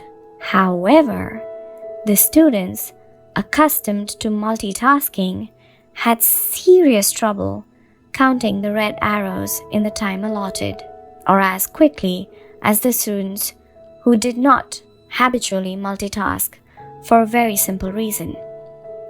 They got distracted by the blue arrows. Their brains were trained to pay attention to every stimuli, regardless of its importance, while the brains of the other students were trained to focus on a single task, in this case, counting the red arrows and ignoring the blue ones. Other studies indicate that working on several things at once lowers your productivity by at least 60% and your IQ by more than 10 points. One study funded by Swedish Council for Working Life and Social Research found that a sample group of more than 4,000 young adults between the ages of 20 and 24 who were addicted to their smartphones got less sleep, felt less connected to their community at school, and were more likely to show signs of depression. What can we do to avoid falling victim to this flow-impeding epidemic? How can we train our brains to focus on a single task? Here are a few ideas for creating a space and time free of distractions to increase your chances of reaching a state of flow and thereby getting in touch with our Ikigai. Don't look at any kind of screen for the first hour you're awake and last hour before you go to sleep. Turn off your phone before you achieve flow. There is nothing more important than the task you have chosen to do during this time. For this seems too extreme, enable the do not disturb function so that the people closest to you can contact you in case of emergency. Designate one day of the week, perhaps a Saturday or a Sunday, a day of technological fasting, making exceptions only for e-readers without Wi-Fi or MP3 players. Go to a cafe that doesn't have Wi-Fi. Read and respond to email only once or twice per day. Define those times clearly and stick to them. Try the Pomodoro technique. Get yourself in a kitchen timer and commit to working on a single task as long as it's running. The Pomodoro technique recommends 25 minutes of work and 5 minutes of rest for each cycle. And you can also do 50 minutes of work and 10 minutes of rest. Find a pace that's best for you. The most important thing is to be disciplined in completing each cycle. Start your work session with a ritual you enjoy and end it with a reward. Train your mind to return to the present when you find yourself getting distracted. Practice mindfulness or another form of meditation. Go for a walk or a swim. Whatever will help you get centered again. Work in a space where you will not be distracted. If you can't do this at home, go to a library, a cafe, or if your task involves playing the saxophone, a music studio. If you find that your surroundings continue to distract you, keep looking until you find the right place. Divide each activity into groups of related tasks and assign each group its own place and time. For example, if you're writing a magazine article, you could do research and take notes at home in the morning, write it in the library in the afternoon, and edit it on the couch at night. Bundle routine tasks such as sending out invoices, making phone calls, and so on, and do them all at once. Flow in Japan. Takumi, engineers, geniuses, and otaku. What do takumis, artisans, engineers, inventors, and otakus, fans of anime and manga, have in common? They all understand the importance of flow with their Ikigai at all times. One widespread stereotype about people in Japan is that they're exceptionally dedicated and hardworking, even though some Japanese people say they look like they're working harder than they really are. There is no doubt, though, about their ability to be completely absorbed in a task or about their perseverance when there is a problem to be solved. One of the first words one learns when starting Japanese lessons is ganbaru, which means to persevere or to stay firm by doing one's best. Japanese people often apply themselves to even the most basic tasks with an intensity that borders on obsession. We see this in all kinds of contexts, from their retirees taking meticulous care of their rice fields in the mountains of Nagano to the college students working the weekend shift in convenience stores known as konbinis. If you go to Japan, you'll experience this attention to detail firsthand in almost every transaction. Walk into one of these stores that sell handcrafted objects in Naha, Kanazawa, and Kyoto, and you'll also discover that Japan is a treasure trove of traditional craftwork. The people of Japan have a unique talent for creating new technologies while preserving artisanal traditions and techniques. The art of the takumi. Toyota employs artisans who are able to make a certain type of screw by hand. These takumi, or experts in a particular manual skill, are extremely important to Toyota, and they are hard to replace. Some of them are the only people who know how to perform their exact skill, and it doesn't seem as though a new generation is going to take up the mantle. Turntable needles are another example. They're produced at almost exclusively in Japan, where you can find the last remaining people who know how to use the machinery required to make these precision needles, and who are trying to pass their knowledge to their descendants. We met a Takumi on a visit to Kumano, a small town near Hiroshima. We were there for a day working on a photo essay for one of the most famous brands of makeup brushes in the West. The billboard welcoming visitors to Kumano shows a mascot holding a large brush. In addition to the brush factories, the town is full of little houses and vegetable gardens. Heading further in, you can see several Shinto shrines at the base of the mountains that surround the town. We spent hours taking photos in factories full of people in orderly rows, each doing a single task, such as painting the handles of the brushes or loading boxes of them into trucks, before we realized we still hadn't seen anyone actually putting bristles into the brush heads. After we asked about this, we got a runaround several times. The president of one company agreed to show us how it was done. He led us out of the building and asked us to get into his car.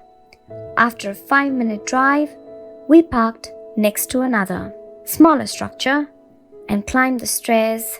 He opened a door and we walked into a small room filled with windows that let in lovely natural light. In the middle of the room was a woman wearing a mask. You could see only her eyes. She was so focused on choosing individual bristles for the brushes, gracefully moving her hands and fingers, using scissors and combs to sort the bristles, that she didn't even notice her presence.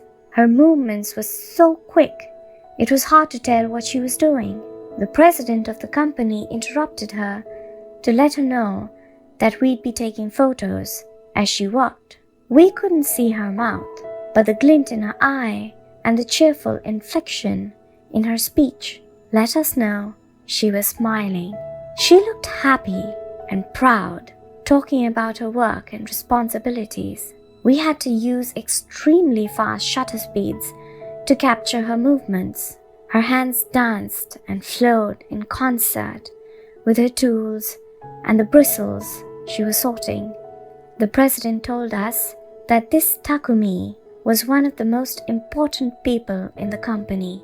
Even though she was hidden away in a separate building, every bristle of every brush the company made passed through her hands. Steve Jobs in Japan. Apple co-founder Steve Jobs was a big fan of Japan. Not only did he visit the Sony factories in the 1980s and adopt many of their methods when he founded Apple, he was also captivated by the simplicity and the quality of Japanese porcelain in Kyoto. It was not, however, an artisan from Kyoto who won Steve Jobs' devotion, but rather a Takumi from Toyama named Yukio Shakunaga, who used a technique called Echu Sitoyaki, known by only a few. On a visit to Kyoto, Jobs heard of an exhibition of Shakunaga's work. He immediately understood that there was something special about Shakunaga's porcelain. As a matter of fact, he bought several cups, vases, plates, and went back to show 3 times that week. Jobs returned to Kyoto several times over the course of his life in search of inspiration, and ended up meeting Shakunaga in person. It is said that Jobs had many questions for him, almost all of them about the fabrication process and the type of porcelain he used. Shakunaga explained that he used white porcelain he extracted himself from the mountains of Toyama, making him the only artist in his ilk familiar with the fabrication process of porcelain objects from their origins in the mountain to their final form, an authentic takumi. Jobs was so impressed that he considered going to Toyama to see the mountain where Shakunaga got his porcelain, but thought better of it when he heard that it was more than 4 hours by train from Kyoto. In an interview after Jobs' death, Shakunaga said he was very proud that his work had been appreciated by the man who created the iPhone. He added that Jobs' last purchase from him had been a set of 12 teacups. Jobs had asked for special something, a new style. To satisfy his request, Shakunaga made 150 teacups in the process of testing out new ideas. Of these, he chose the 12 best and sent them to Jobs' family. Ever since his first trip to Japan, Jobs was fascinated and inspired by the country's artisans, engineers, philosophy, and cuisine, especially sushi. Sophisticated simplicity. What do Japanese artisans, engineers, Zen philosophy, and cuisine have in common? Simplicity and attention to detail.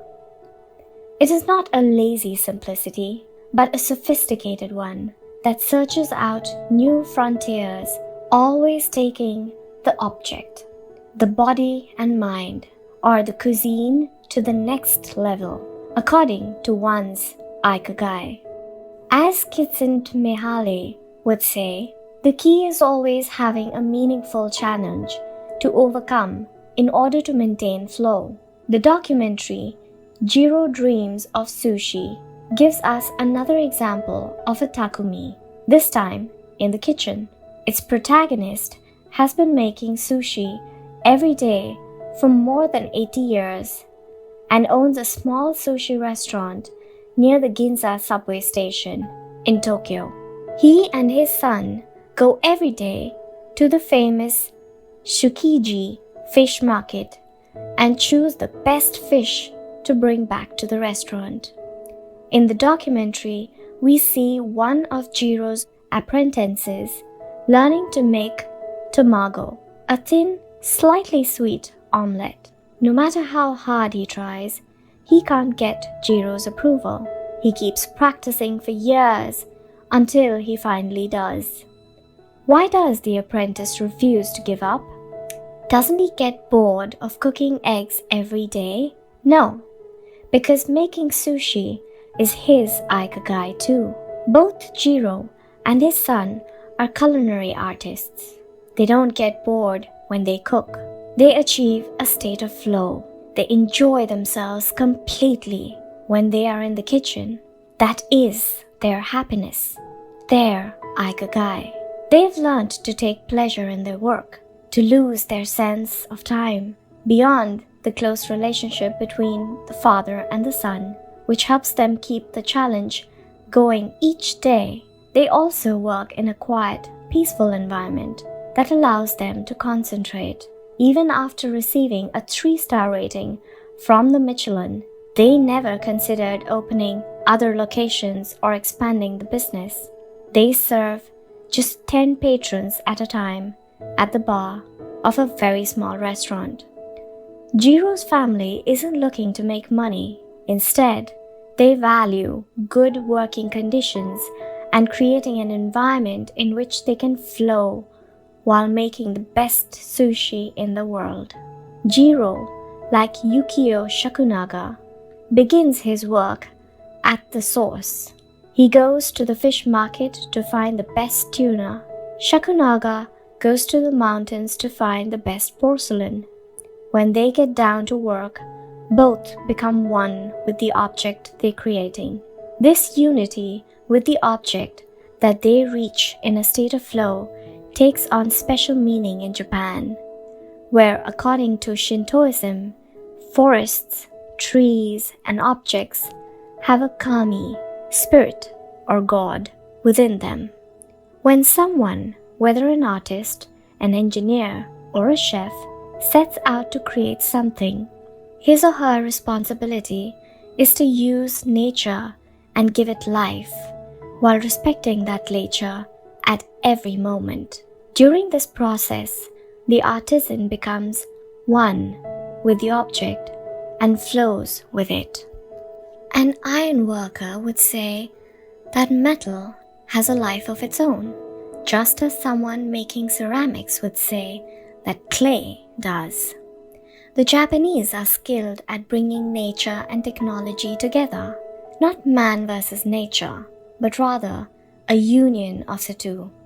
The purity of the Ghibli. There are those who say that the Shinto value of being connected with nature is vanishing. One of the harshest critics of this loss is another artist with a clearly defined Ikigai, Hayao Miyazaki, the director of the animated films produced by Studio Ghibli. In nearly all his films, we see humans, technology, fantasy, and nature in a state of conflict, and in the end, coming together. One of the most poignant metaphors in his film, Spirited Away, is an obese spirit covered in trash that represents the pollution of the rivers. In Miyazaki's films, forests have personalities, trees have feelings, and robots befriend birds. Considered a national treasure by the Japanese government, Miyazaki is an artist capable of becoming completely absorbed in his art. He uses a cell phone from the late 1990s, and he makes his entire team draw by hand. He directs his films by rendering on paper even the tiniest detail, achieving flow by drawing, not by using a computer. Thanks to this obsession on the director's part, Studio Ghibli is one of the only studios in the world where almost the entire production process is carried out using traditional techniques. Those who have visited Studio Ghibli know that it is fairly typical on a given Sunday to see a solitary individual tucked away in a corner, hard at work. A man in simple clothes who will greet them with a "Ohio," hello, without looking up. Miyazaki is so passionate about his work that he spends many Sundays in the studio, enjoying the state of flow, putting his Ikigai above all else. Visitors know that under no circumstances is one to bother Miyazaki, who is known for his quick temper, especially if he is interrupted while drawing. In 2013, Miyazaki announced he was going to retire. To commemorate his retirement, the television station NHK made a documentary showing him in his last days at work. He is drawing in nearly every scene of the film. In one scene, several of his colleagues are seen coming out of a meeting, and there he is, drawing in a corner, paying no attention to them. In another scene, he is shown walking to work on December 30th, the national holiday of Japan, and opening the doors of Studio Ghibli so that he can spend the day there, drawing alone. Miyazaki can't stop drawing. The day after his retirement, instead of going on a vacation or staying at home, he went to Studio Ghibli and sat down to draw. His colleagues put on their best poker faces, not knowing what to say. 1 year later, he announced he wouldn't make any more feature films, but that he would keep on drawing until the day he died. Can someone really retire if he is passionate about what he does? The recluses. It is not only the Japanese who have this capacity. There are artists and scientists all over the world with strong, clear ikigais. They do what they love until their dying day. The last thing Einstein wrote before closing his eyes forever was a formula that attempted to unite all the forces of the universe in a single theory. When he died, he was still doing what he loved. If he hadn't been a physicist, he said, he would have been happy as a musician. When he wasn't focused on physics or mathematics, he enjoyed playing the violin. Reaching a state of flow while working on his formulas or playing music, his two ikigais, brought him endless pleasure. Many such artists might seem misanthropic or reclusive, but what they are really doing is protecting the time that brings them happiness, sometimes at the expense of other aspects of their lives. They are outliners who apply the principles of flow to their lives to an extreme. Another example of this kind of artist is the novelist Haruki Murakami. He sees only a close circle of friends and appears in public in Japan only once every few years. Artists know how important it is to protect their space, control their environment, and be free from distractions if they want to flow with their ikigai. Microflow, enjoying mundane tasks. But what happens when we have to, say, do the laundry, mow the lawn, or attend to paperwork? Is there a way to make these mundane tasks enjoyable? Near the Shinjuku subway station, in one of the neural centers of Tokyo, there is a supermarket that still employs elevator operators. The elevators are fairly standard and could easily be operated by customers, but the store prefers to provide the service of someone holding the door open for you, pushing the button for your floor, and bowing as you exit. If you ask around, you'll learn that there is one elevator operator who has been doing the same job since 2004. She is always smiling and enthusiastic about her work. How is she able to enjoy such a job? Doesn't she get bored doing something so repetitive? On closer inspection, it becomes clear that the elevator operator is not just pushing buttons, but is instead performing a whole sequence of movements. She begins by greeting the customers with a song-like salutation, followed by a bow and a welcoming wave of the hand. Then, she presses the elevator button with a graceful movement, as though she is geisha offering a client a cup of tea. Csikszentmihalyi calls this microflow. We've all been bored in a class or at a conference and started doodling to keep ourselves entertained, or whistled while painting on a wall. If we're not truly being challenged, we get bored and add a layer of complexity to amuse ourselves. Our ability to turn routine tasks into moments of microflow, into something we enjoy, is key to our being happy, since we all have to do such tasks. Even Bill Gates washes the dishes every night. He says he enjoys it, that it helps him relax and clear his mind, and that he tries to do it a little better each day, following an established order or set of rules he's made for himself. Plates first, forks second, and so on. It's one of his daily moments of microflow. Richard Feynman, one of the most important physicists of all time, also took pleasure in routine tasks. W. Daniel Hillis, one of the founders of the supercomputer manufacturer Thinking Machines, hired Feynman to work on the development of a computer that could handle parallel processing when he was already world famous. He says Feynman showed up on his first day of work and said, "Okay, boss, what's my assignment?" They didn't have anything prepared, so they asked him to work on a certain mathematical problem. he immediately realized that they were giving him an irrelevant task to keep him busy and said, "That sounds like a bunch of baloney. Give me something real to do." So they sent him to a nearby shop to buy office supplies, and he completed his assignment with a smile on his face. When he didn't have something important to do or needed to rest his mind, Feynman dedicated himself to microflowing, say, painting the office walls. Weeks later, after visiting the Thinking Machine's offices, a group of investors declared, "You have a Nobel laureate in there, painting walls and soldering circuits." Instant vacations. Getting there through meditation.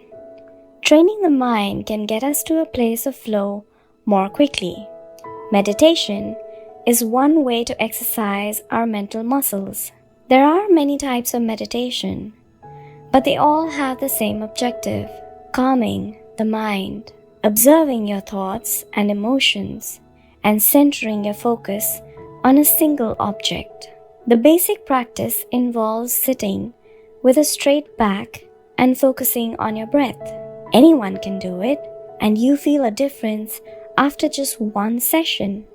By fixing your attention on the air moving in and out of your nose, you can slow the torrent of thoughts and clear your mental horizons. The Archer's Secret. The winner of the 1988 Olympic gold medal for archery was a 17-year-old woman from South Korea. When asked how she prepared, she replied the most important part of her training was meditating for 2 hours each day. If we want to get better at reaching a state of flow, meditation is an excellent antidote to our smartphones and other notifications constantly clamoring for our attention. One of the most common mistakes among people starting to meditate is worrying about doing it right, achieving absolute mental silence, or reaching nirvana. The most important thing is to focus on the journey. Since the mind is a constant swirl of thoughts, ideas, and emotions, slowing down the centrifuge, even for just a few seconds, can help us feel more rested and leave us with a sense of clarity. In fact, one of the things we learn in the practice of meditation is not to worry about anything that flits across our mental screen.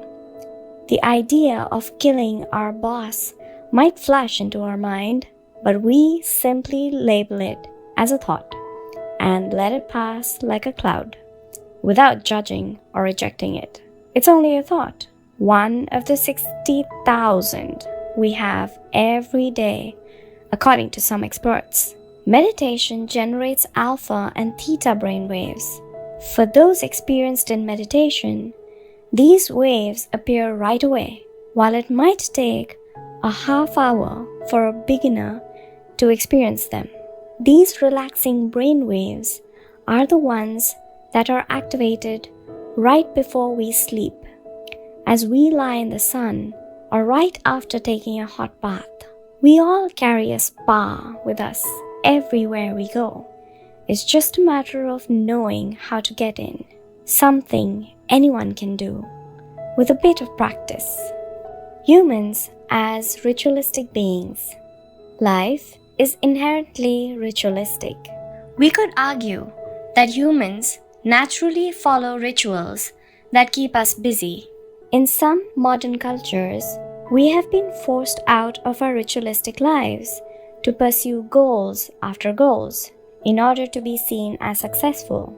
But throughout history, humans have always been busy. We were hunting, cooking, farming, exploring, and raising families. Activities that were structured as rituals to keep us busy throughout our days. But in an unusual way, rituals still permeate daily life and business practices in modern Japan. The main religions in Japan, Confucianism, Buddhism, and Shintoism, are all ones in which the rituals are more important than absolute rules. When doing business in Japan, process, manners, and how you work on something is more important than the final results. Whether this is good or bad for the economy is beyond the scope of this book. What is indisputable, though, is that finding flow in a ritualistic workplace is much easier than in one in which we are continually stressed out trying to achieve unclear goals set out by our bosses. Rituals give us clear rules and objectives which help us enter a state of flow. When we have only a big goal in front of us, we might feel lost or overwhelmed by it. Rituals help us by giving us the process, the sub-steps on the path to achieving a goal. When confronted with a big goal, try to break it down into parts and then attack each part one by one. Focus on enjoying your daily rituals, using them as tools to enter a state of flow. Don't worry about the outcome, it will come naturally. Happiness is in doing, not the result. As a rule of the thumb, remind yourself, rituals are goals. The happiest people are not the ones who achieve the most, they are the ones who spend more time than others in a state of flow. Using flow to find your Ikigai. After reading this chapter, you should have a better idea of which activities in your life make you enter flow. Write all of them on a piece of paper. Then, ask yourself these questions. What do the activities that drive you to flow have in common? Why do those activities drive you to flow? For example, are all the activities you most like doing ones that you practice alone or with other people? Do you flow more when doing things that require you to move your body or just to think? In the answers to these questions, you might find the underlying Ikigai that drives your life. If you don't, then keep searching by going deeper into what you like by spending more of your time in the activities that make you flow. Also, try new things that are not on the list of what makes you flow, but that are similar and that you are curious about.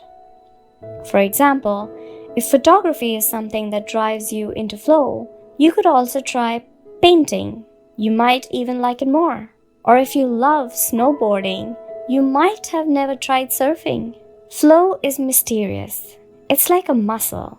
The more you train it, the more you will flow, and the closer you will be to your Ikigai. Chapter 5, Masters of Longevity. Words of wisdom from the longest living people in the world. When we started working on this book, we didn't want to just research the factors that contribute to a long and happy life. We wanted to hear from the true masters of this art. The interviews we conducted in Okinawa merit their own chapter, but in the section that precedes, we have provided an overview of the life philosophies of a few international champions of longevity. We're talking about supercentenarians, people who live to 110 years of age or more. The term was coined in 1970 by Norris McWhorter, editor of the Guinness Book of World Records. Its use became more widespread in the 1990s after it appeared in William Tross and Neil Howe's Generations. Today, there are an estimated 300 to 450 supercentenarians in the world, although the age of only around 75 of them has been confirmed. They aren't superheroes, but we could see them as such for having spent far more time on this planet than the average life expectancy would predict. Given the rise in life expectancy around the world, The number of supercentenarians might also increase. A healthy and purposeful life could help us join their ranks. Let's take a look at what a few of them have to say. Misao Okawa, 117 years old. Eat and sleep, and you'll live a long time. You have to learn to relax. According to Gerontology Research Group, until April 2015, the oldest living person in the world was Misao Okawa, who passed away in a care facility in Osaka, Japan, after living for 117 years and 27 days. The daughter of a textile merchant, she was born in 1898 when Spain lost its colonies in Cuba and the Philippines, and the United States annexed Hawaii and launched Pepsi-Cola. Until she was 110, this woman, who lived in 3 different centuries, cared for herself unassisted.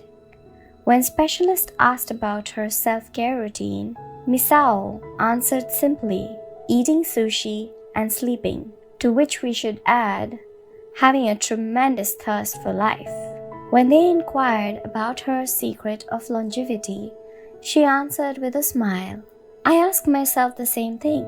Proof that Japan continues to be a factory of long life. In July of the same year, Sakari Momoi passed away at 112 years and 150 days old. At the time, he was the oldest man in the world, though he was younger than 57 women. Maria Capovilla, 116 years. I've never eaten meat in my life. Born in Ecuador in 1889, Maria Capovilla was recognized by Guinness as the world's oldest person.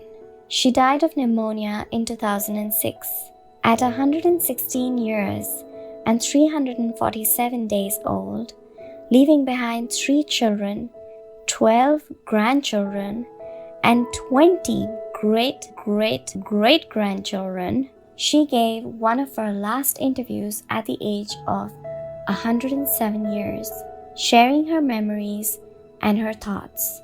I'm happy, and I give thanks to God, who keeps me going. I never thought I'd live so long.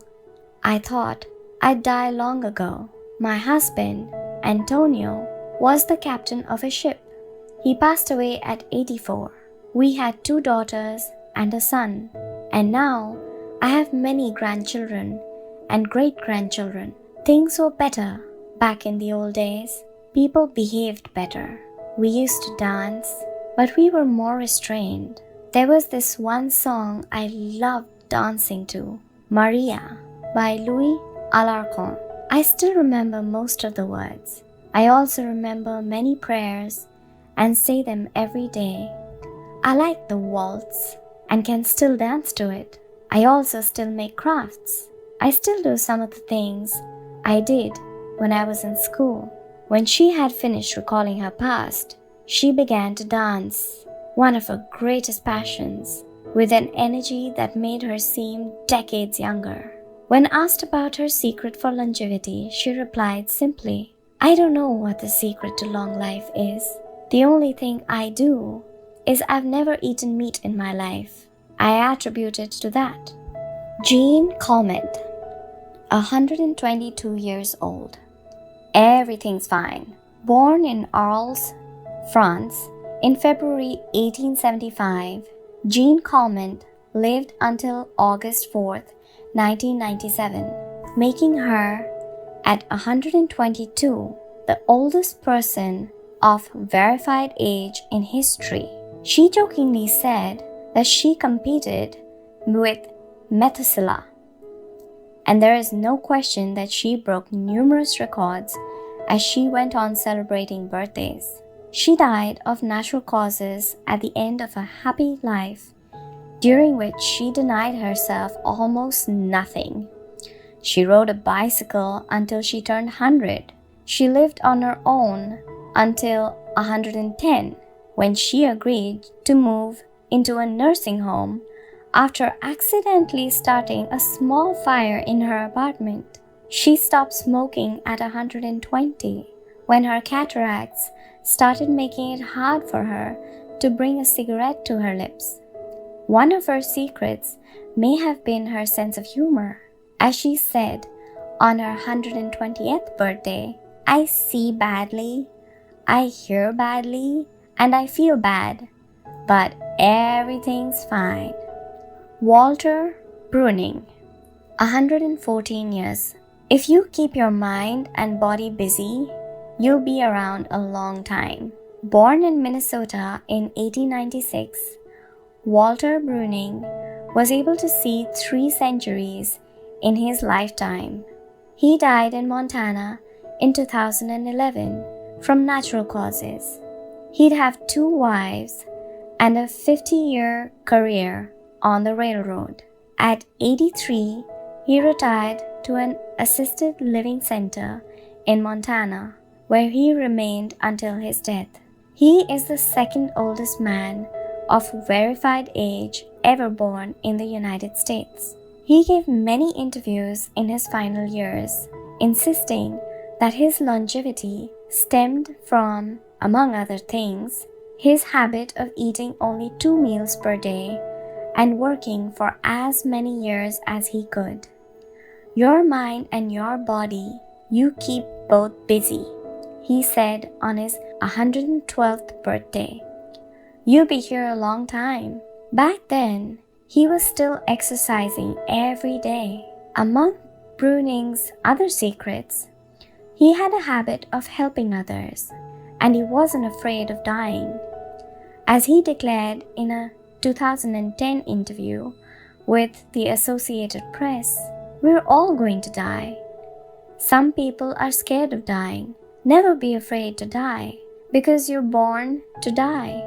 Before passing away in 2011, he is said to have told a pastor that he'd make a deal with God. If he wasn't going to get better, it was time to go. Alexander Image, 111 years. I just haven't died yet. Born in Poland in 1903, Alexander Image was a chemist and a parapsychologist residing in the United States who, after the death of his predecessor in 2014, became the oldest man of authenticated age in the world. Image himself died shortly thereafter, in June of that year, leaving behind a long life rich with experiences. Image attributed this longevity to, among other things, never drinking alcohol. "It's not as though I'd won the Nobel Prize," he said, upon being declared the world's oldest man. "I never thought I'd get to be so old." When asked about his secret to living so long, his answer was, "I don't know, I just haven't died yet." Ikigai artists. The secret to long life, however, is not held by supercentenarians alone.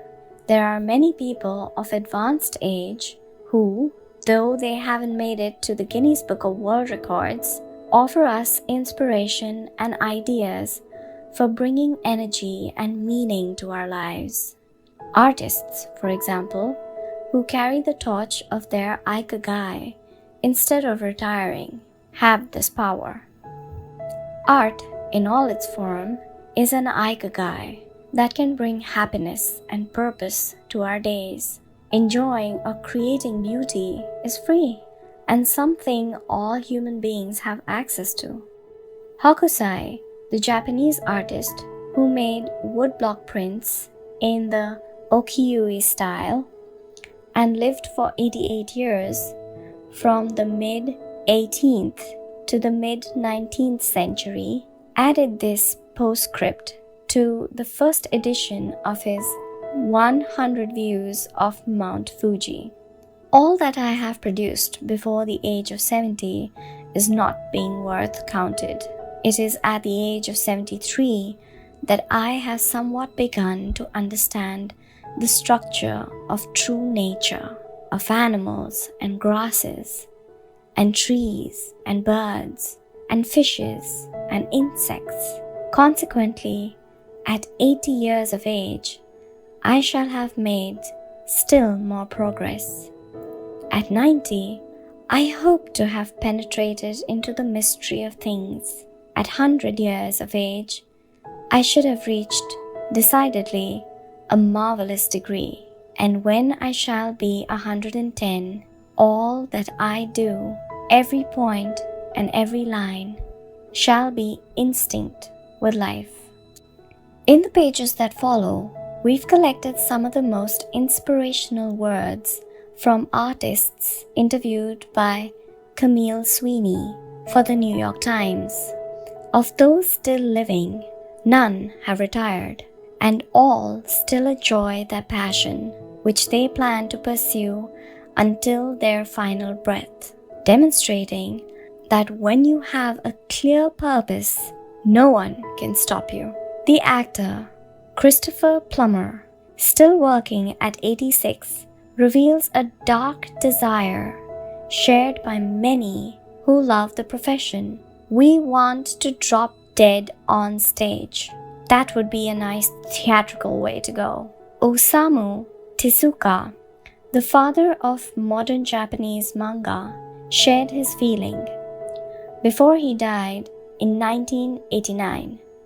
His last words as he drew one final cartoon were, "Please, just let me work."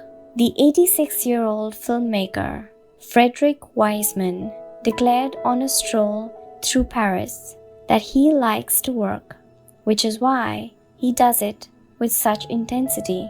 Everybody complains about their aches and pains and all that, but my friends are either dead or are still working, he said. Carmen Herrera, a painter who just entered her 100th year, sold her first canvas at the age of 89. Today, her work is the permanent collections of the Tate Modern and the Museum of Modern Art. When asked how she viewed her future, she responded, "I am always waiting to finish the next thing." Absurd, I know. I go day by day. Never stop learning. You may grow old and trembling in your anatomies, but you may lie awake at night listening to the disorder of your veins. You may miss your only love. You may see the world about you devastated by evil lunatics, or know your honor trampled in the sewers of baser minds. There is only one thing for it then, to learn. Learn why the world wags and what wags it. That is the only thing which the mind can never exhaust, never alienate, never be tortured by, never fear or distrust, and never dream of regretting. T.H. White, the once and future king. For his part, naturalist and author Edward O. Wilson asserted, "I feel I have enough experience to join those who are addressing big questions." About 10 years ago, when I began reading and thinking more broadly about the questions of what we are, where did we come from, and where are we going, I was astonished at how little this was being done. Ellsworth Kelly, an artist who passed away in 2015 at the age of 92, assured us that the idea that we lose our faculties with age is, in part, a myth, because instead we develop a greater clarity and capacity for observation. It's one thing about getting older, you see more. Every day, I'm continuing to see new things. That's why there are new paintings. At 86, the architect, Frank Gehry, reminds us that some buildings can take 7 years from the time you're hired until you're finished, a fact that favors a patient attitude with regard to the passage of time. The man responsible for Guggenheim Museum, Bilbao, however, knows how to live in the here and now. You stay in your time. You don't go backward. I think if you relate to the time you're in, you keep your eyes and ears open. Read the paper. See what's going on. Stay curious about everything. You will automatically be in your time. Longevity in Japan. Because of its robust civil registry, many of those verified as having lived the longest are found in the United States. However, there are many centenarians living in remote villages in other countries. A peaceful life in the countryside seems pretty common among people who have watched a century pass. Without question, the international superstar of longevity is Japan, which has the highest life expectancy of any country in the world. In addition to a healthy diet, which we will explore in detail, and an integrated healthcare system in which people go to the doctor for regular checkups to prevent diseases, longevity in Japan is closely tied to its culture, as we will see later on. A sense of community and the fact that Japanese people make an effort to stay active until the very end are key elements of their secret long life. If you want to stay busy even when there's no need to work, there has to be an Ikigai on your horizon, a purpose that guides you throughout your life and pushes you to make things of beauty and utility for the community and yourself. Chapter 6. Lessons from Japan's Centenarians. Traditions and Proverbs for Happiness and Longevity. To get to Ogimi, we had to fly nearly 3 hours from Tokyo to Naha, the capital of Okinawa. Several months earlier, we had contacted the town council of a place known as the Village of Longevity to explain the purpose of our trip and our intention to interview the oldest members of the community.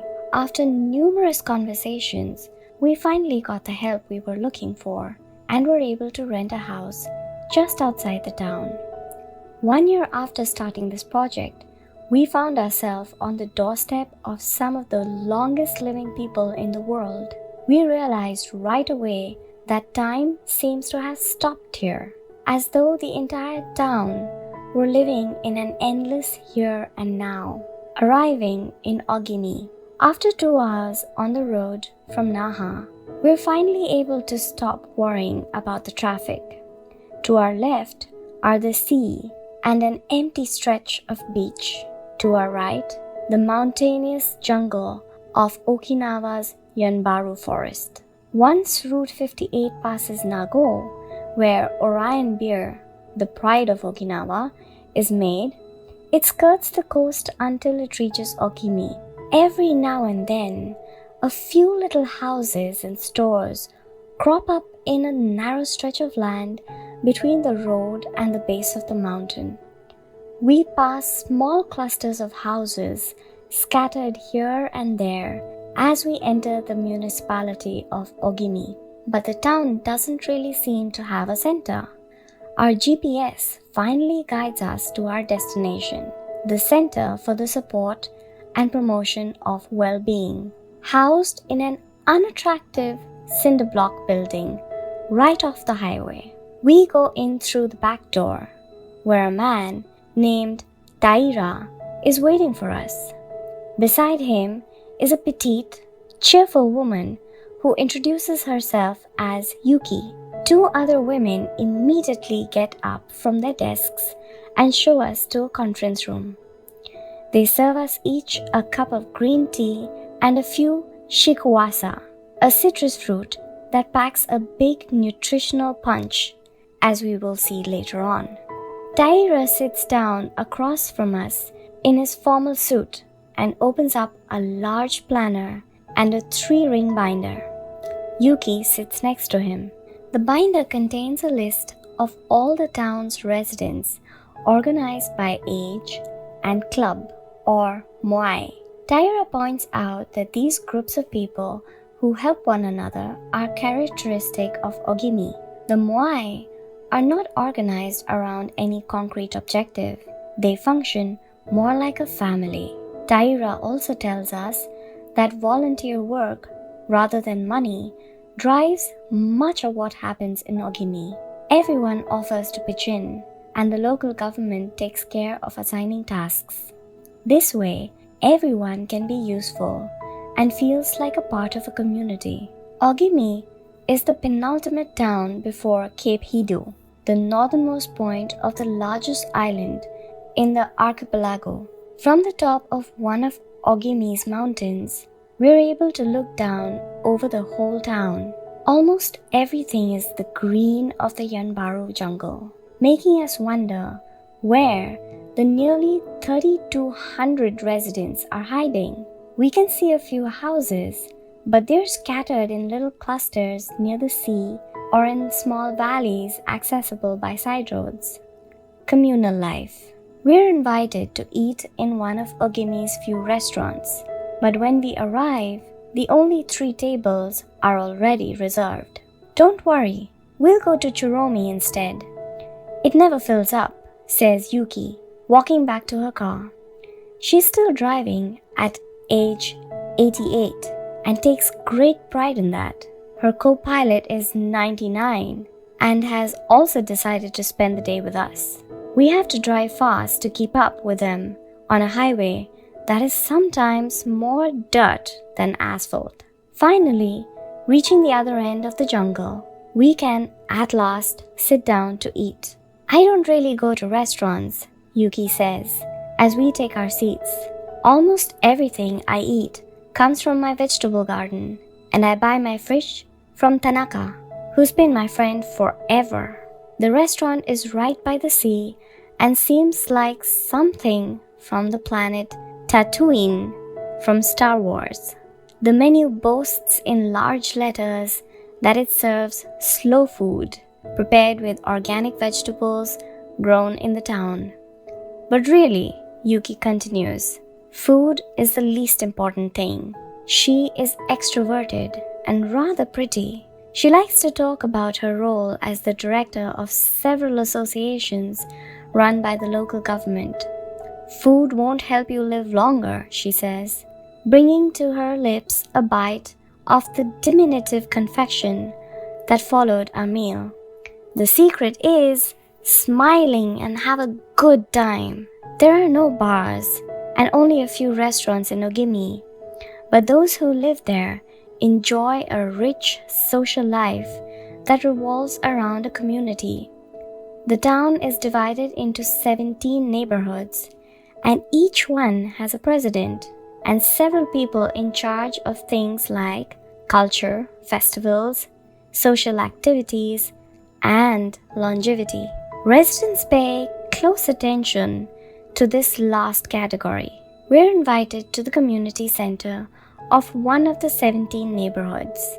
It is an old building right next to one of the mountains of Yanbaru jungle, home to the Bunagaya, the town's iconic spirits. The Bunagaya spirits of the Yanbaru jungle.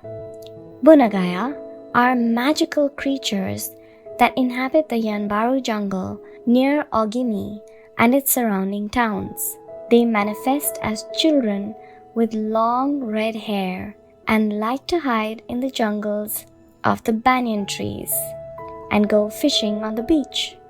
Many of Okinawa's stories and fables are about Bunagaya spirits. They are mischievous, playful, and unpredictable. Locals say that the Bunagaya love the mountains, rivers, sea, trees, earth, wind, and animals, and that if you want to befriend them, you have to show respect for nature. A birthday party. When we arrive at the neighborhood's community center, we are greeted by a group of about 20 people who proudly proclaim the youngest among us is 83. We conduct our interviews at a large table while drinking green tea. When we finish, we're brought to an event space where we celebrate the birthdays of 3 members of the group. One woman is turning 99, another 94, and one young man has just reached 89. We sing a few songs popular in the village and finish up with Happy Birthday in English. The woman turning 99 blows out the candles and thanks everyone for coming to her party. We eat homemade shikuwasa cake and end up dancing and celebrating as though it were a birthday of a 20-something. It's the first party, but not the last, that we'll attend during our week in the village. We'll also do karaoke with a group of seniors who sing better than we do, and attend a traditional festival with local bands, dances, and food stands at the foot of the mountain. Celebrate each day together. Celebration seemed to be an essential part of life in Ogimi. We're invited to watch a game of gate ball, one of the most popular sports among Okinawa's older residents. It involves hitting a ball with a mallet-like stick. It's a low-impact sport that can be played anywhere and is a good excuse to move around and have fun as a group. The residents hold local competitions and there is no age limit for participants. We participate in the weekly game and lose to a woman who recently turned 104. Everyone cheers, and the defeated look on our faces elicits laughter. In addition to playing and celebrating as a community, spirituality is also essential to the happiness of the village's residents. The gods of Okinawa. The main religion in Okinawa is known as Ryukyu Shinto. Ryukyu is the original name of the Okinawa archipelago, and Shinto means the path of the gods. Ryukyu Shinto combines elements of Chinese Taoism, Confucianism, Buddhism, and Shintoism with shamanistic and animistic elements. According to this ancient faith, the world is populated by an infinite number of spirits divided into several types: spirits of the home, of the forest, of the trees, and of the mountains. It is important to appease these spirits through rituals and festivals, and by consecrating sacred grounds. Okinawa is full of sacred jungles and forests, where many of the 2 kinds of temples are found, the Yutaki and the Oganju. We visited an Oganju, or small, open-air temple adorned with incense and coins, next to a waterfall in Ogimi. The Yutaki is a collection of stones where people go to pray and where supposedly spirits gather. In Okinawa's religious practice, women are considered spiritually superior to men, whereas the opposite is true of traditional Shintoism in the rest of Japan. Yuta are women chosen as mediums by their communities to make contact with the spirit realm through traditional rites.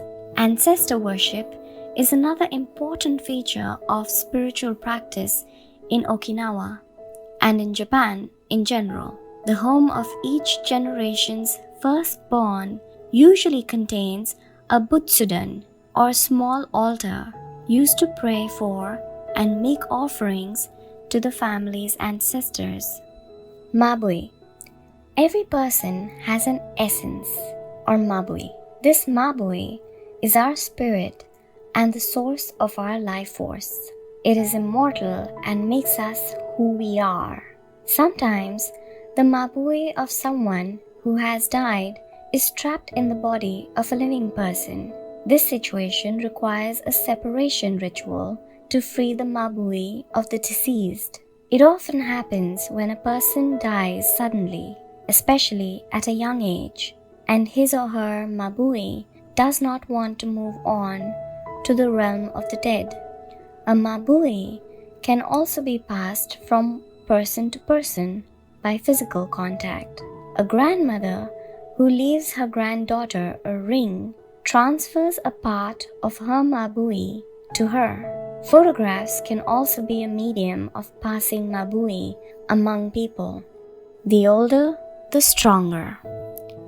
Looking back, our days in Ogimi were intense but relaxed, sort of like the lifestyle of the locals, who always seemed to be busy with important tasks, but who, upon closer inspection, did everything with a sense of calm. They were always pursuing their Ikigai, but they were never in a rush. Not only did they seem to be happily busy, but we also noticed that they followed the other principles for happiness that Washington Burnap stated 200 years ago. The grand essentials to happiness in this life are something to do, something to love, and something to hope for. On our last day, we went to buy gifts at a small market at the edge of town. The only things sold there are local vegetables, green tea, and shikuasa juice, along with bottles of water from the spring hidden in the Yanbaru forest, bearing labels that read longevity water. We bought ourselves some of this longevity water and drank it in the parking lot, looking out over the sea and hoping that the little bottles that promised a magic elixir would bring us health and long life, and would help us find our own Ikigai. Then we took a photo with the statue of the Bunagaya and walked up to it one last time to read the inscription, a declaration from the town where people lived the longest. At 80, I am still a child. When I come to see you at 90, send me away to wait until I am 100. The older, the stronger. Let us not depend too much on our children as we age. If you seek long life and health, you are welcome in our village, where you will be blessed by nature, and together we will discover the secret to longevity. April 23rd, 1993, Ogimi Federation of Senior Citizen Clubs. The interviews.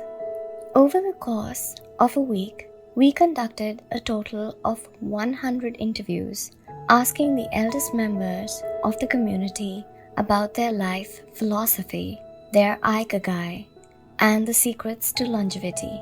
We filmed these conversations with 2 cameras for use in a little documentary, and chose a few especially meaningful and inspiring statements to include in this section of the book. Don't worry. The secret to a long life is not to worry, and to keep your heart young, don't let it grow old. Open your heart to people with a nice smile on your face. If you smile and open your heart, your grandchildren and everyone else will want to see you. The best way to avoid anxiety is to go out in the street and say hello to people. I do it every day. I go out there and say hello and see you later. Then I go home and care for my vegetable garden. In the afternoon, I spend time with friends. Here, everyone gets along. We try not to cause problems. Spending time together and having fun is the only thing that matters. Cultivate good habits. I feel joy every morning waking up at 6 and opening the curtains to look out at my garden, where I grow my own vegetables. I go right outside and check on my tomatoes, my mandarin oranges. I love the sight of them. It relaxes me. After an hour in the garden, I go back inside and make breakfast. I plant my own vegetables and cook them myself. That's my Ikigai. The key to staying sharp in old age is your fingers. From your fingers to your brain and back again. If you keep your fingers busy, you'll live to see 100. I get up at 4 every day. I set an alarm for the time, have a cup of coffee, and do a little exercise, lifting my arms. That gives me energy for the rest of the day. I eat a bit of everything. I think that's the secret. I like variety in what I eat. I think it tastes better. Working, if you don't work, your body breaks down. When I wake up, I go to the Buddhist and light incense. You have to keep your ancestors in mind. It's the first thing I do every morning. I wake up every day at the same time, early, and spend the morning in my vegetable garden. I go dancing with my friends once a week. I do exercise every day, and every morning I go for a little walk. I never forget to do my Taiso exercise when I get up. Eating vegetables. It helps you live longer. To live a long time, you need to do 3 things. Exercise to stay healthy, eat well, and spend time with people. Nurture your friendships every day. Getting together with my friend is the most important Ikigai. We all get together here and talk. It's very important. I always know I'll see them all here tomorrow, and that's one of my favorite things in life. My main hobby is getting together with friends and neighbors, talking each day with the people you love. That's the secret to a long life. I say hello and see you later to the children on the way to school and wave at everyone who goes by me in their car. Drive safely, I say, between 7:20 a.m. to 8:15 a.m. I'm outside on my feet the whole time, saying hello to people. Once everybody's gone, I go back inside, chatting and drinking tea with my neighbors. That's the best thing in life. And singing together. I wake up at 5 every morning, leave the house, and walk to the sea. Then I go to a friend's house and we have tea together. That's the secret to long life, getting together with people and going from place to place. Live an unhurried life. My secret to a long life is always saying to myself, slow down and relax. You'll live much longer if you're not in a hurry. I make things with wicker. That's my Ikigai. The first thing I do when I wake up is pray. Then I do my exercises and eat breakfast. At 7, I calmly start working on my wicker. When I get tired at 5, I go visit my friends, doing many different things every day.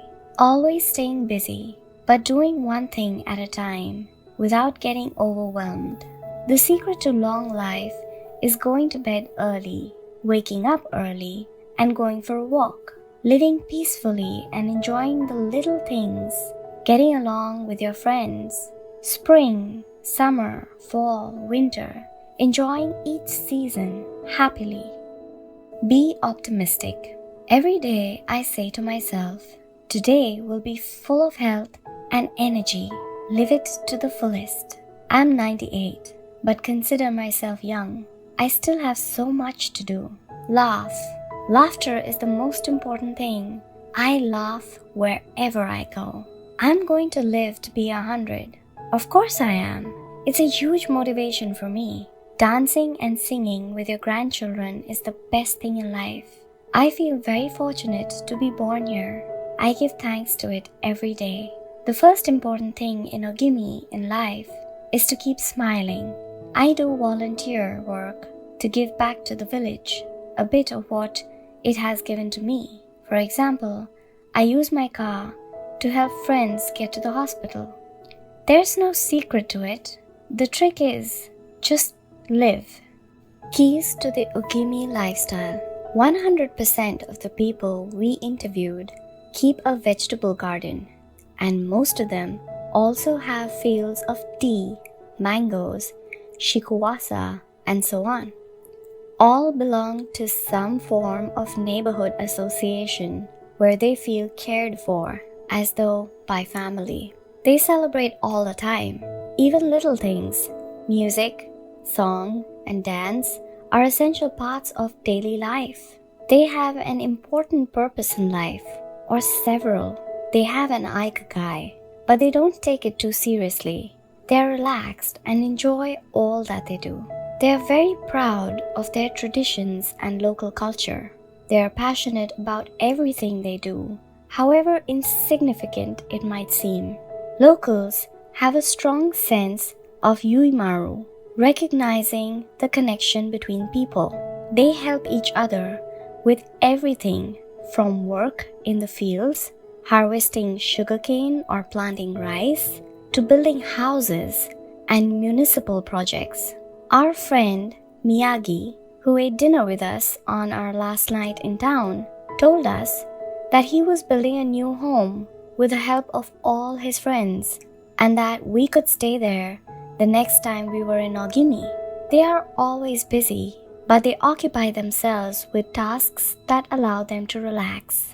We didn't see a single old grandpa sitting on the bench doing nothing. They're always coming and going to sing, karaoke, visit a neighbor, or play a game of gateball. Chapter 7. The Ikigai Diet. What the world's longest living people eat and drink. According to the World Health Organization, Japan has the highest life expectancy in the world, 85 years for men and 87.3 years for women. Moreover, it has the highest ratio of centenarians in the world, more than 520 for every million people as of September 2016. Okinawa is one of the areas in Japan that were most affected by World War II as a result not only of the conflicts on the battlefield but also of hunger and a lack of resources once the war ended. The average life expectancy was not very high during the 1940s and 1950s. As Okinawans recovered from the destruction, however, they came to be some of the country's longest living citizens. What secrets to long life do Japanese hold? What is it about Okinawa that makes it the best of the best in terms of life expectancy? Experts point out that for one thing, Okinawa is the only province in Japan without trains.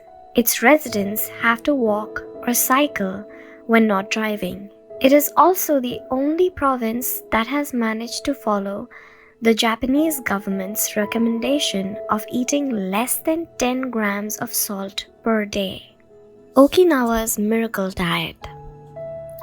The mortality rate from cardiovascular disease in Okinawa is the lowest in Japan, and diet almost certainly has to do a lot with this. It is no coincidence that the Okinawa diet is so often discussed around the world at panels on nutrition. The most concrete and widely cited data on diet in Okinawa come from studies by Mokato Suzuki, a cardiologist at the University of Ryukyu, who has published more than 700 scientific articles on nutrition and aging in Okinawa since 1970. Bradley J. Wilcox and D. Craig Wilcox joined Mokato Suzuki's research team and published a book considered the Bible on the subject, The Okinawa Program. They reached the following conclusions. Locals eat a wide variety of foods, especially vegetables. Variety seems to be key. A study of Okinawa's centenarians showed that they ate 206 different foods, including spices, on a regular basis. They ate an average of 18 different foods each day, a striking contrast to the nutritional poverty of our fast food culture. They eat at least 5 servings of fruits and vegetables every day. At least 7 types of fruits and vegetables are consumed by Okinawans on a daily basis. The easiest way to check if there's enough variety on your table is to make sure you're eating the rainbow. A table featuring red peppers, carrots, spinach, cauliflower, and eggplant, for example, offers great color and variety. Vegetables, potatoes, legumes, and soy products such as tofu are the staples of an Okinawan's diet. More than 30% of their daily calories comes from vegetables. Grains are the foundation of their diet. Japanese people eat white rice every day, sometimes adding noodles. Rice is the primary food in Okinawa as well. They rarely eat sugar, and if they do, it's cane sugar. We drove through several sugarcane fields every morning on our way to Ogimi, and even drank a glass of cane juice at Nakijin Castle. Beside the stall selling the juice was a sign describing the anti-carcinogenic benefits of sugarcane. In addition to these basic dietary principles, Okinawans eat fish an average of 3 times per week, unlike in any other part of Japan. The most frequently consumed meat is pork, though locals eat it only once or twice per week. Along these lines, Mokato Suzuki's studies indicate the following. Okinawans consume, in general, 1/3 as much sugar as the rest of Japan's population, which means that sweets and chocolates are much less a part of their diet. They also eat practically half as much salt as the rest of Japan, 7 grams per day compared to an average of 12. They consume fewer calories, an average of 1,785 per day compared to 2,068 in the rest of Japan. In fact, low caloric intake is common among the 5 blue zones. Hara Hachibu. This brings us back to the 80% rule we mentioned in the first chapter, a concept known in Japanese as Hara Hachibu. It's easy to do. When you notice you're almost full but could have a little more, just stop eating. One easy way to start applying the concept of Hara Hachibu is to skip dessert or to reduce portion size. The idea is to still be a little bit hungry when you finish. This is why portion size tends to be much smaller in Japan than in the West. Food isn't served as appetizers, main course, and dessert. Instead, it's much more common to see everything presented at once on small plates. One with rice, another with vegetables, a bowl of miso soup, and something to snack on. Serving food on many small plates make it easier to avoid eating too much and facilitates the varied diet discussed at the beginning of this chapter. Hara Hachibu is an ancient practice. The 12th century book on Zen Buddhism, Yazin Yojinki, recommends eating 2/3 as much as you might want to. Eating less than one might want to is common amongst all Buddhist temples in the East. Perhaps Buddhism recognized the benefits of limiting caloric intake more than 9 centuries ago. So, eat less to live longer? Few would challenge this idea without taking it to the extreme of malnourishment. Of course, eating fewer calories than our bodies ask for seems to increase longevity. The key to staying healthy while consuming fewer calories is eating foods with a higher nutritional value, especially superfoods, and avoiding those that add to our overall caloric intake but offer little or no nutritional value. The calorie restriction we've been discussing is one of the most effective ways to add years to your life. If the body regularly consumes enough or too many calories, it gets lethargic and starts to wear down, expending significant energy on digestion alone. Another benefit of calorie restriction is that it reduces levels of IGF-1, insulin-like growth factor 1, in the body. IGF-1 is a protein that plays a significant role in the aging process. It seems that one of the reasons humans and animals age is an excess of this protein in their blood.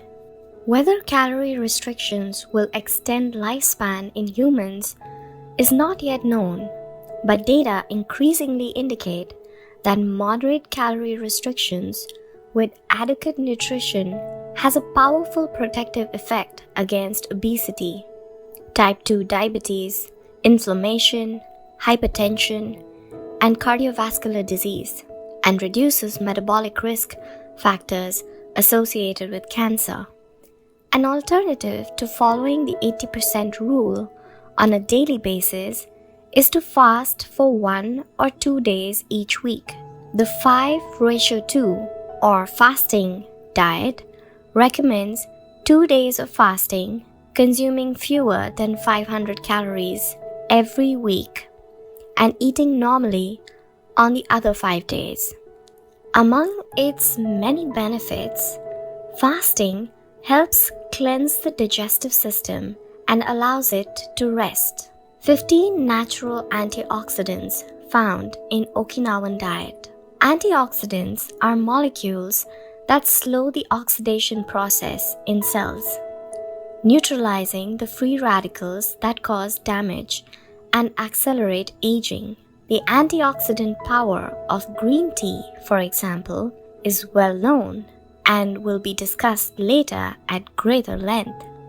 Because they are rich in antioxidants and are eaten nearly every day in the region, these 15 foods are considered keys to Okinawan vitality. Tofu, miso, tuna, carrots, goya or bitter melon, kombu or sea kelp, cabbage, nori or seaweed, onion, soy sprouts, hichima or cucumber-like gourd, soya beans, boiled or raw, sweet potato, peppers, sanpin cha or jasmine tea. Sanpin cha, the reigning infusion in Okinawa. Okinawans drink more sanpin cha, a mix of green tea and jasmine flowers, than any other kind of tea. The closest approximation in the West would be the jasmine tea that usually comes from China. A 1988 study conducted by Hiroko Sho at the Okinawa Institute of Science and Technology indicates that jasmine tea reduces blood cholesterol levels. Sanpin cha can be found in many different forms in Okinawa and is even available in vending machines. In addition to all the antioxidant benefits of green tea, it boasts the benefits of jasmine that include reducing the risk of heart attack, strengthening the immune system, helping relieve stress, lowering cholesterol. Okinawans drink an average of 3 cups of sanpin cha every day. It might be hard to find exactly the same blend in the West, but we can drink jasmine tea or even a high-quality green tea instead. The secrets of green tea. Green tea has been credited for centuries with significant medicinal properties. Recent studies have confirmed its many benefits and have attested to the importance of this ancient plant in the longevity of those who drink it often. Originally from China, where it has been consumed for millennia, green tea didn't make its way to the rest of the world until just a few centuries ago. Unlike other teas, and as a result of being air-dried without fermentation, it retains its active elements even after being dried and crumbled. It offers meaningful health benefits such as controlling cholesterol, lowering blood sugar levels, improving circulation, protection against flu, vitamin C, promotion of bone health, protection against certain bacterial infections, protection against UV damage, cleansing, and diuretic effects. White tea with its high concentration of polyphenols, may be even more effective against aging. In fact, it is considered to be the natural product with the greatest antioxidant power in the world, to the extent that 1 cup of white tea might pack the same punch as about a dozen glasses of orange juice. In summary, drinking tea, green or white, every day can help us reduce the free radicals in our bodies, keeping us young longer. The powerful shikuwasa. Shikuwasa is the citrus fruit par excellence of Okinawa, and ogimi is its largest producer in all of Japan. The fruit is extremely acidic. It is impossible to drink shikuwasa juice without diluting it first with water. Its taste is somewhere between that of a lime and a mandarin orange, to which it bears a family resemblance. Shikuwasas also contain high levels of nobiletin, a flavonoid rich in antioxidants. All citrus fruits, grapefruits, oranges, lemons, are high in nobiletin, and Okinawa's shikuwasas have 40 times as much as oranges. Consuming nobiletin has been proven to protect us from arteriosclerosis, cancer, type 2 diabetes, and obesity in general. Shikuwasas also contain vitamin C and B1, beta-carotene, and minerals. They are used in many traditional dishes and to add flavor to food, and are squeezed to make juice. While conducting research at the birthday parties of the town's grandparents, we were served shikuwasa cake, the antioxidant canon for Westerners. In 2010, the UK's Daily Mirror published a list of foods recommended by experts to combat aging. Among these foods readily available in the West are vegetables such as broccoli and chard for their high concentration of water, minerals, and fiber. Oily fish such as salmon, mackerel, tuna, and sardines for all the antioxidants in their fat. Fruits such as citrus, strawberries, and apricots. They are an excellent source of vitamins and help eliminate toxins from the body. Berries such as blueberries, goji berries, they are rich in phytochemical antioxidants. Dried fruits, which contain vitamins and antioxidants and give you energy. Grains such as oats and wheat, which give you energy and contain minerals. Olive oil, for its antioxidant effects that show in your skin. Red wine, in moderation, for its antioxidant and vasodilatory properties. Foods that should be eliminated are refined sugar and grains, processed baked foods, and prepared foods, along with cow's milk and all its derivatives. Following this diet will help you feel younger and slow the process of premature aging. Chapter 8. Gentle Movements, Longer Life.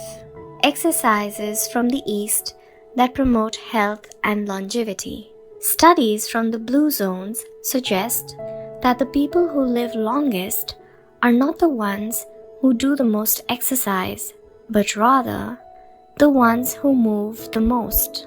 When we visited Ogimi, the village of longevity, we discovered that even people over 80 and 90 years old are still highly active.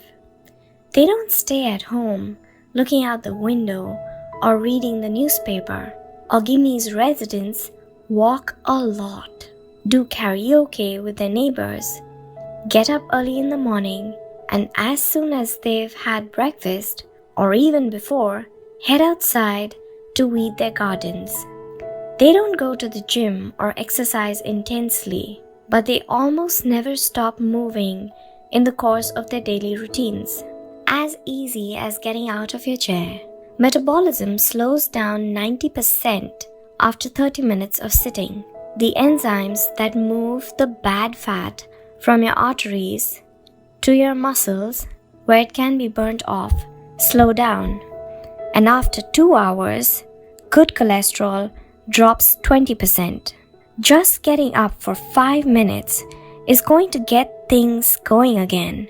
These things are so simple, they're almost stupid, says Gavin Bradley in a 2015 interview with Bridget Schlutt for the Washington Post. Bradley is one of the preeminent experts on the subject and the director of an international organization dedicated to building awareness of how detrimental sitting all the time can be to our health. If we live in a city, we might find it hard to move in natural and healthy ways every day, but we can turn to exercises that have proven for centuries to be good for the body. The Eastern disciplines for bringing body, mind, and soul into balance have become quite popular in the West, but in their country of origin, they have been used for ages to promote health. Yoga, originally from India, though very popular in Japan and China's Qigong and Tai Chi, among other disciplines, seek to create harmony between a person's body and mind so they can face the world with strength, joy, and serenity. They are touted as exhalers of youth, and science has endorsed the claim. These gentle exercises offer extraordinary health benefits and are particularly appropriate for older individuals who have a harder time staying fit. Tai Chi has been shown, among other things, to slow the development of osteoporosis and Parkinson's disease, to increase circulation, and to improve muscle tone and flexibility. Its emotional benefits are just as important. It is a great shield against stress and depression. You don't need to go to the gym for an hour every day or run marathons. As Japanese centenarians show us, all you need is to add movement to your day. Practicing any of these Eastern disciplines on a regular basis is a great way to do so. An added benefit is that they all have well-defined steps, and as we saw in Chapter 4, disciplines with clear rules are good for flow. If you don't like any of these disciplines, feel free to choose a practice that you love and that makes you move. In the following pages, we'll take a look at some of the practices that promote health and longevity. But first, a little appetizer, a singularly Japanese exercise for starting your day. Radio Taisu. This morning warm-up has been around since before World War II. The radio part of its name is from when the instructions for each exercise were transmitted over the radio. But today, people usually do these movements while tuned to a television channel or internet video demonstrating the steps. One of the main purposes of doing radio Taisu is to promote a spirit of unity among participants. The exercises are always done in groups, usually in schools before the start of classes, and in businesses before the workday begins. Statistics show that 30% of Japanese practice radio Taisu for a few minutes every morning. But radio Taisu is one thing that almost everyone we interviewed in Ogimi had in common. Even the residents of the nursing home we visited dedicated at least 5 minutes every day to it, though some did the exercises from their wheelchairs. We joined them on their daily practice and we felt refreshed for the rest of the day. When these exercises are done in a group, it is usually on a sports field or in a large reception hall, and typically involves some kind of loudspeaker. The exercises take 5 or 10 minutes, depending on whether you do all or only some of them. They focus on dynamic stretching and increasing joint mobility. One of the most iconic radio taiso exercises consists of simply raising your arms above your head and then bringing them down in a circular motion. It is a tool to wake up the body, an easy mobility workout that is low in intensity and that focuses on exercising as many joints as possible. It might seem basic, but in our modern lives, we can spend days without raising our arms above our ears. Think about it. Our arms are down when using computers, when using smartphones, when reading books. One of the few times we raise our hands over our heads is when reaching for something in a cupboard or a closet, while our ancestors were raising their hands above their heads all the time when gathering things from trees. Radio Taiso helps us practice all the basic movements of the body. Yoga. Popular in Japan as well as in the West, yoga can be done by almost anyone. Some of its poses have even been adopted for pregnant women and practitioners with physical disabilities. Yoga comes from India, where it was developed millennia ago to unite our mental and physical elements. The word yoga itself comes from a Sanskrit term for yoke, which refers to the crosspiece that binds draft animals to one another and the cart they're pulling. Yoga strives to unite the body and mind in the same way, guiding us towards a healthy lifestyle in harmony with the world around us. The main objectives of yoga are to bring us closer to our human nature, mental and physical purification, to bring us closer to the divine. Styles of yoga. Though all are oriented towards similar goals, there are many different types of yoga that vary according to the traditions and texts from which they were developed. The differences among them lie, as the masters say, in the path taken to the summit of our best self. Jnana Yoga, the yoga of wisdom, the search for discipline and mental growth. Karma Yoga focuses on action, on tasks and duties that benefit oneself and one's community. Bhakti Yoga, the yoga of devotion and surrender to the divine. Mantra Yoga focuses on the recitation of mantras to reach a state of relaxation. Kundalini Yoga combines diverse steps to reach the desired mental state. Raj Yoga, also known as the royal path, encompasses a range of steps geared towards achieving communion with oneself and others. Hatha Yoga, the most widespread form in the West and Japan, characterized by asanas or poses combined in a quest for balance. How to do a sun salutation. The sun salutation is one of the most iconic exercises in Hatha Yoga. To do it, you simply have to follow these 12 basic movements. 1. With your feet together, stand up straight, but keep your muscles relaxed. Exhale. Place the palm of your hands together in front of your chest. From this position, inhale as you raise your arms above your head and bend backwards slightly. 3. Exhale as you bend forward until you touch the ground with the palms of your hands without bending your knees. 4. Stretch one leg back to touch the floor with the tip of your toes. Inhale. 5. Bring the other leg back, keeping your legs and arms straight as you hold your breath. 6. As you exhale, bend your arms and bring your chest to the ground and then forward, resting your knees on the ground. 7. Straighten your arms and bend your spine back, keeping the lower half of your body on the ground. Inhale. 8.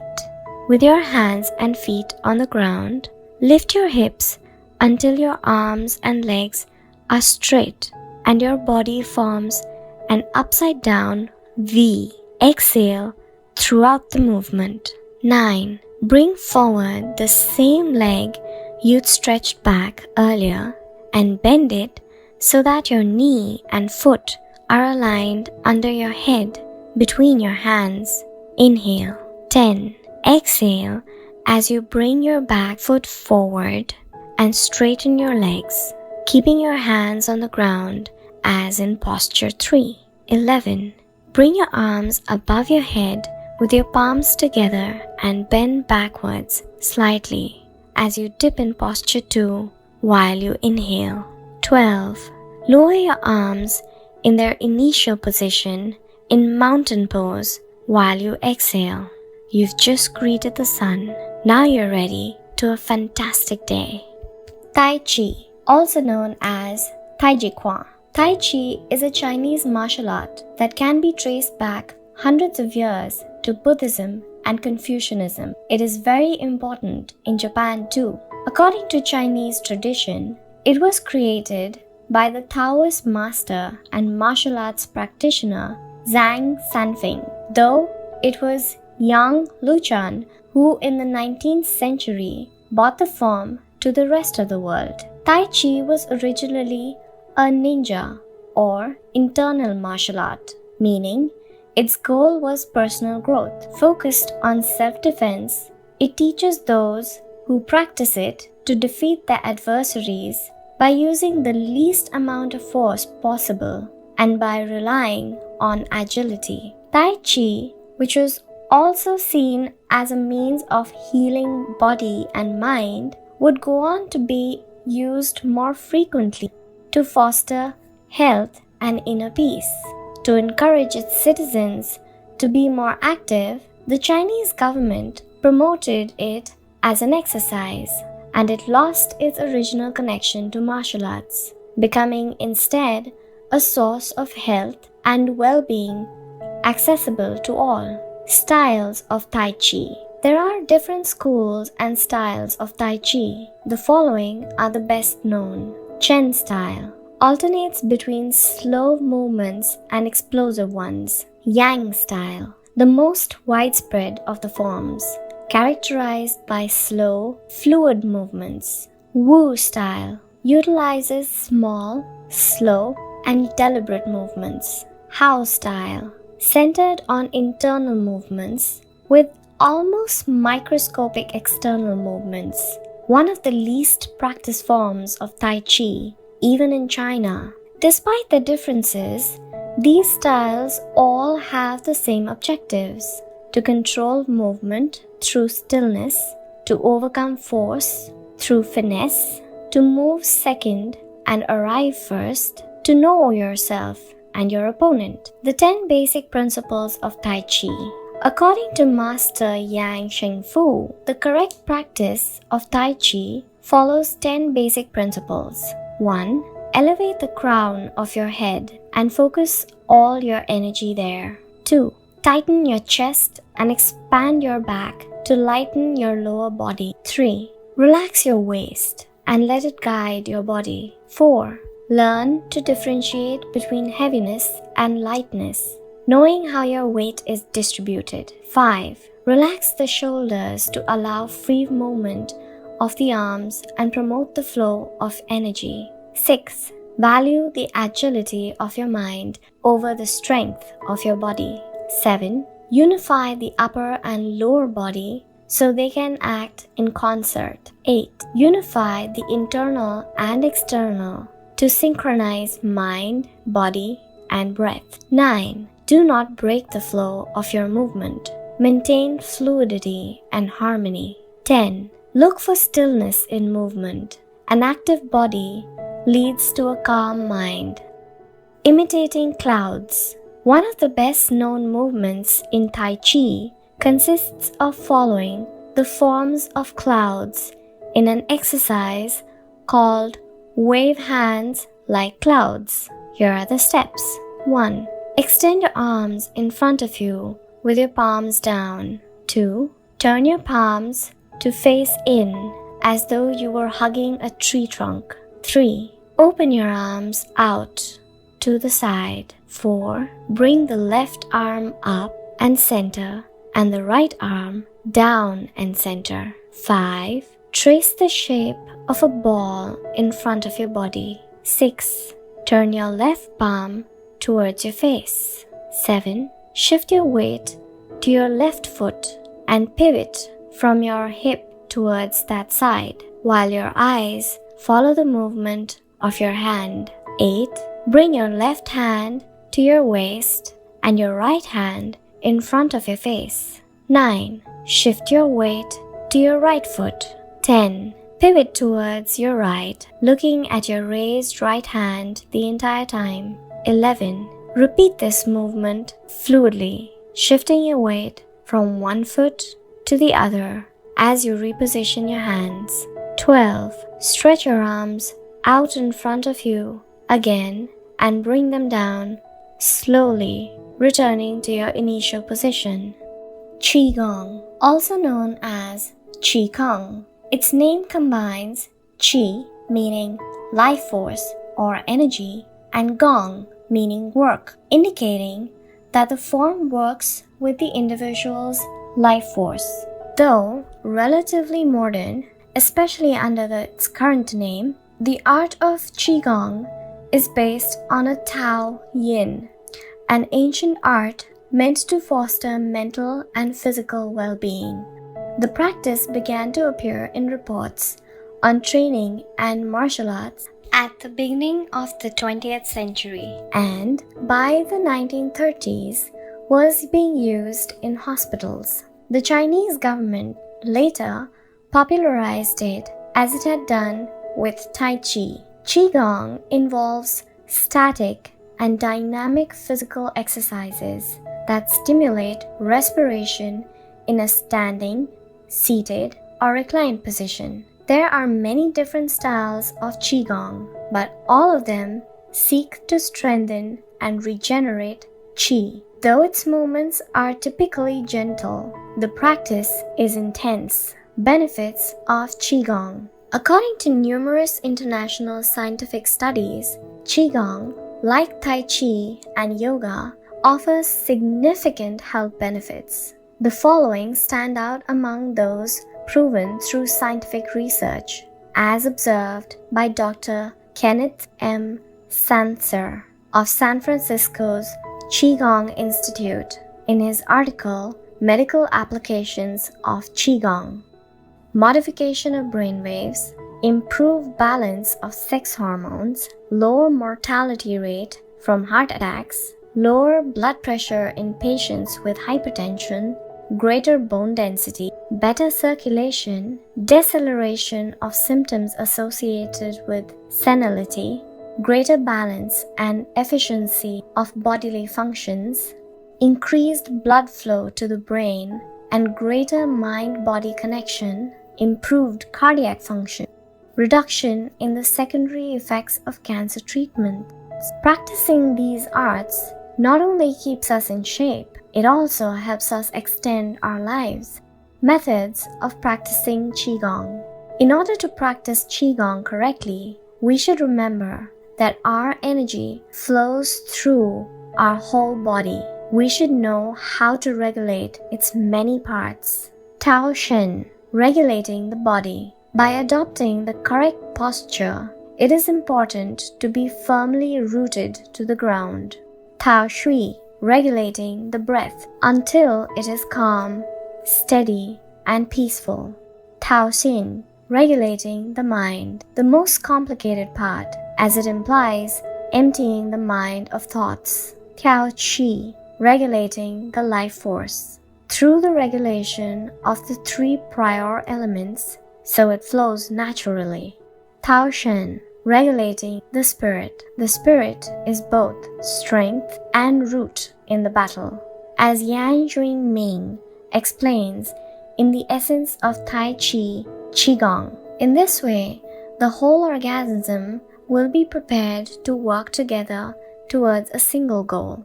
The 5 elements of Qigong. One of Qigong's best known exercises is a series representing the 5 elements: earth, water, wood, metal, and fire. This series of movements seeks to balance the 5 currents of energy in order to improve brain and organ function.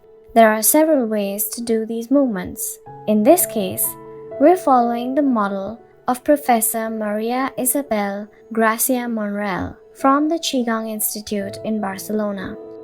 Earth. 1. Stand with your legs apart and your feet directly below your shoulders. 2. Turn your feet outwards slightly to strengthen the posture. 3. Keep your shoulders relaxed and down, and your arms loose at your sides, slightly away from your body. This is the wuxi or rooted posture. 4. As you inhale, raise your arms in front of you until your hands are level with your shoulders, your palms facing down. 5.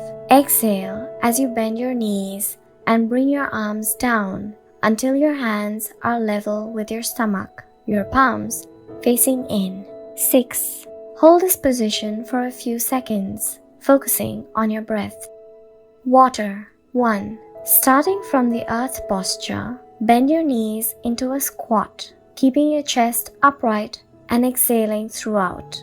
2. Press your coccyx downward to stretch your lumbar spine. 3. As you inhale, stand to return to earth posture. 4. Repeat twice for a total of 3.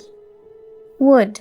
1. Starting from earth posture, turn your palms upward and open your arms to the side, forming a circle as you inhale until your hands are level with your clavicle. Turn your hands so that your palms and elbows point downwards while keeping your shoulders relaxed. 2. Reverse the movement as you exhale, making a downward circle with your arms until you reach your initial position. 3. Repeat twice for a total of 3.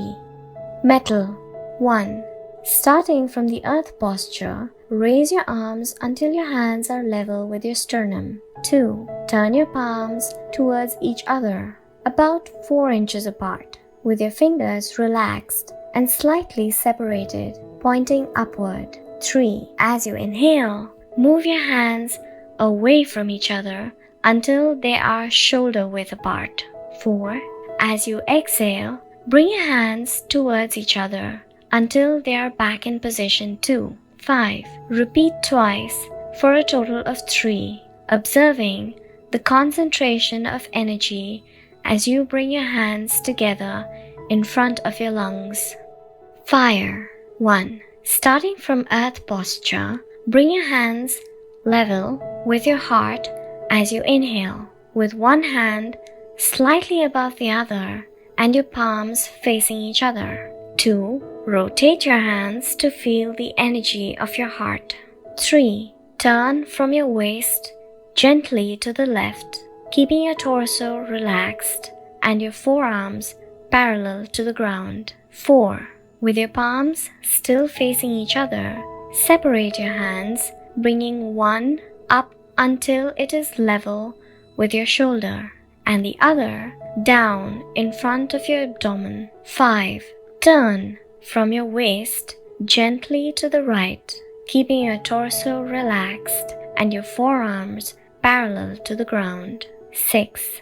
As you exhale, let your hands come back together in front of your heart. 7. With your palms still facing each other, separate your hands, bringing one up until it is level with your shoulder and the other down in front of your abdomen. Completing the series.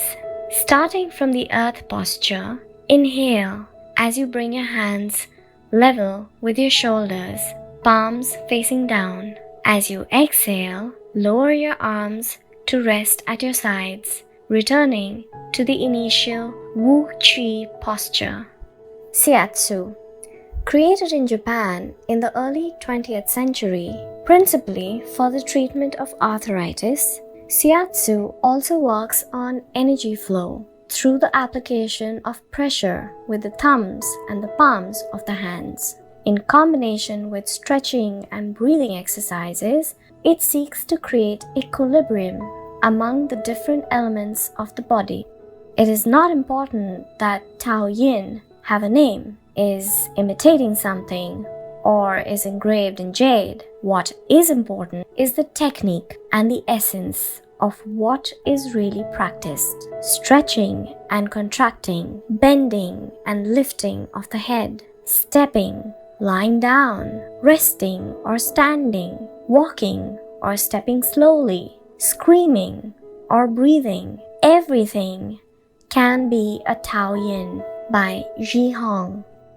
Breathe Better, Live Longer. The book Sansen Shisu, known in the West as 10 Books on the Cultivation of Perfection, dates back to the 13th century and is a compendium of materials from diverse sources on developing the mind and body.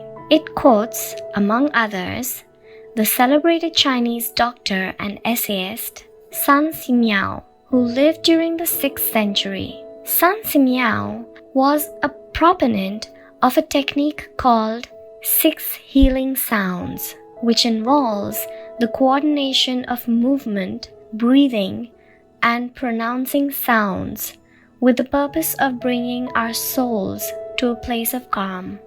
The 6 sounds are sh, pronounced like sh, with a deep sigh, which is associated with the liver. Ha, pronounced like ha, with a yawn, which is associated with the heart. Sa, pronounced like sa, with a slow exhale, which is associated with the lungs. Tree, pronounced like tree, with a forceful exhalation, which is associated with the kidneys. Hu, pronounced like hu, which is associated with the spleen. Shi, pronounced like shi, which connects the whole body. The following poem by Sun Simiao offers clues about how to live well according to the season. It reminds us of the importance of breathing and suggests that as we breathe, we visualize the organs associated with each of the healing sounds. In spring, breathe sh for clear eyes, and so wood can aid your liver. In summer, reach for her so that heart and fire can be at peace. In fall, breathe sa to stabilize and gather metal, keeping the lungs moist. For the kidneys, next breathe tree and see your inner waters calm.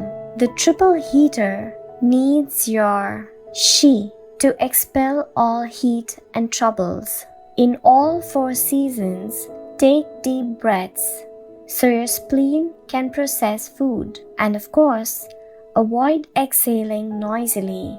Don't let even your own ears hear you. The practice is most excellent and will help you preserve your divine exhalar. It might feel confusing to be presented with all the Eastern traditions we have introduced in this chapter. The takeaway is that they all combine a physical exercise with an awareness of our breath. These 2 components, movement and breath, help us to bring our consciousness in line with our body, instead of allowing our mind to be carried away by the sea of daily worries. Most of the time, we are just not aware enough of our breathing. Chapter 9, Resilience and Wabi-sabi, how to face life's challenges without letting stress and worry age you. What is resilience? One thing that everyone with a clearly defined Ikigai has in common is that they pursue their passion no matter what. They never give up, even when the cards seem stacked against them or they face one hurdle after another. We're talking about resilience, a concept that has become influential among psychologists. But resilience isn't just the ability to persevere. As we'll see in this chapter, it is also an outlook we can cultivate to stay focused on the important things in life rather than what is the most urgent, and to keep ourselves from being carried away by negative emotions. In the final section of the chapter, we'll explore techniques that go beyond resilience to cultivate anti-fragility. Sooner or later, we all have to face difficult moments, and the way we do this can make a huge difference to our quality of life. Proper training for our mind, body, and emotional resilience is essential for confronting life's ups and downs. Nana Korobi Yaoki, fall 7 times, rise 8, a Japanese proverb. Resilience is our ability to deal with setbacks. The more resilient we are, the easier it will be to pick up ourselves and get back to what gives meaning to our lives. Resilient people know how to stay focused on their objectives, on what matters, without giving in to discouragement. Their flexibility is the source of their strength. They know how to adapt to change and to reversals of fortune. They concentrate on the things they can control and don't worry about those they can't. In the words of a famous serenity prayer by Reinhold Niebuhr, God, give us grace to accept with serenity the things that cannot be changed, courage to change the things which should be changed, and wisdom to distinguish the one from the other. Emotional resilience through Buddhism and Stoicism. Siddhartha Gautama Buddha was born a prince of Kapilavastu in Nepal and grew up in a palace surrounded by riches. At 16, he married and had a child. Not satisfied by his family's wealth, at 29, he decided to try a different lifestyle and ran away from the palace to live as an ascetic. But it wasn't asceticism that he was looking for. It didn't offer the happiness and well-being he sought. Neither wealth nor extreme asceticism worked for him. He realized that a wise person should not ignore life's pleasures. A wise person can live with these pleasures but should always remain conscious of how easy it is to be enslaved by them. Zeno of Citium began his studies with Cynics. The Cynics also led ascetic lives, leaving behind all earthly pleasures. They lived in the street, and the only thing they owned was the clothing on their backs.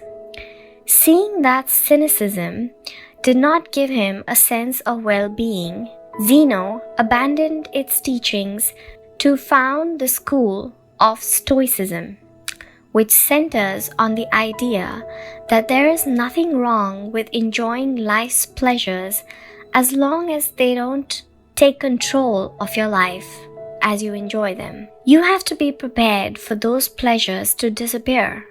The goal is not to eliminate all feelings and pleasures from our lives, as in cynicism, but to eliminate negative emotions.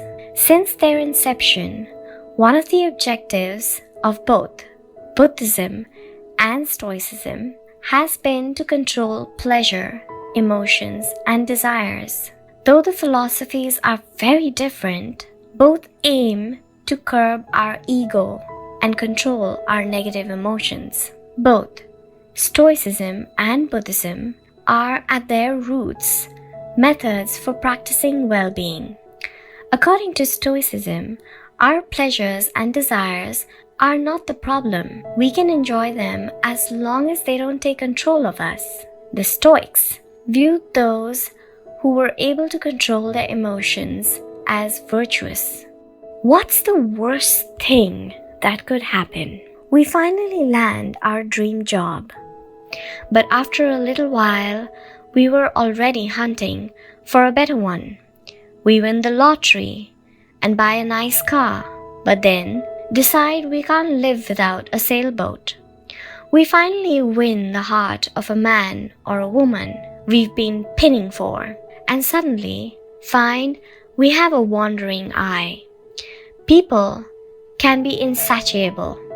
The Stoics believed that these kind of desires and ambitions are not worth pursuing. The objective of the virtuous person is to reach a state of tranquility, apatheia, the absence of negative feelings such as anxiety, fear, shame, vanity, and anger, and the presence of positive feelings such as happiness, love, serenity, and gratitude.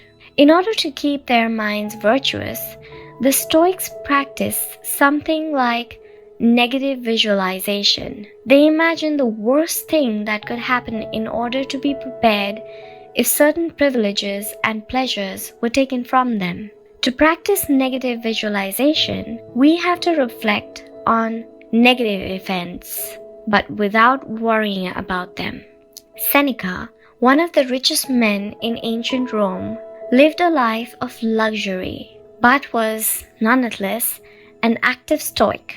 He recommended practicing negative visualization every night before falling asleep. In fact, he not only imagined these negative situations, he actually put them into practice.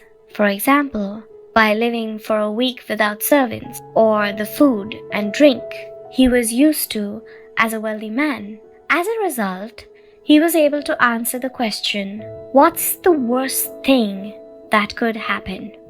Meditating for healthier emotions. In addition to negative visualization and not giving in to negative emotions, another central tenet of Stoicism is knowing what we can control and what we can't.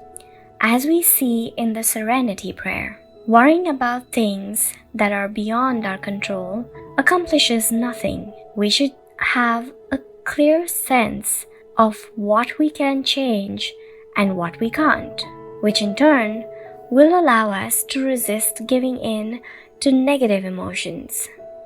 In the words of Epictetus, it's not what happens to you, but how you react that matters.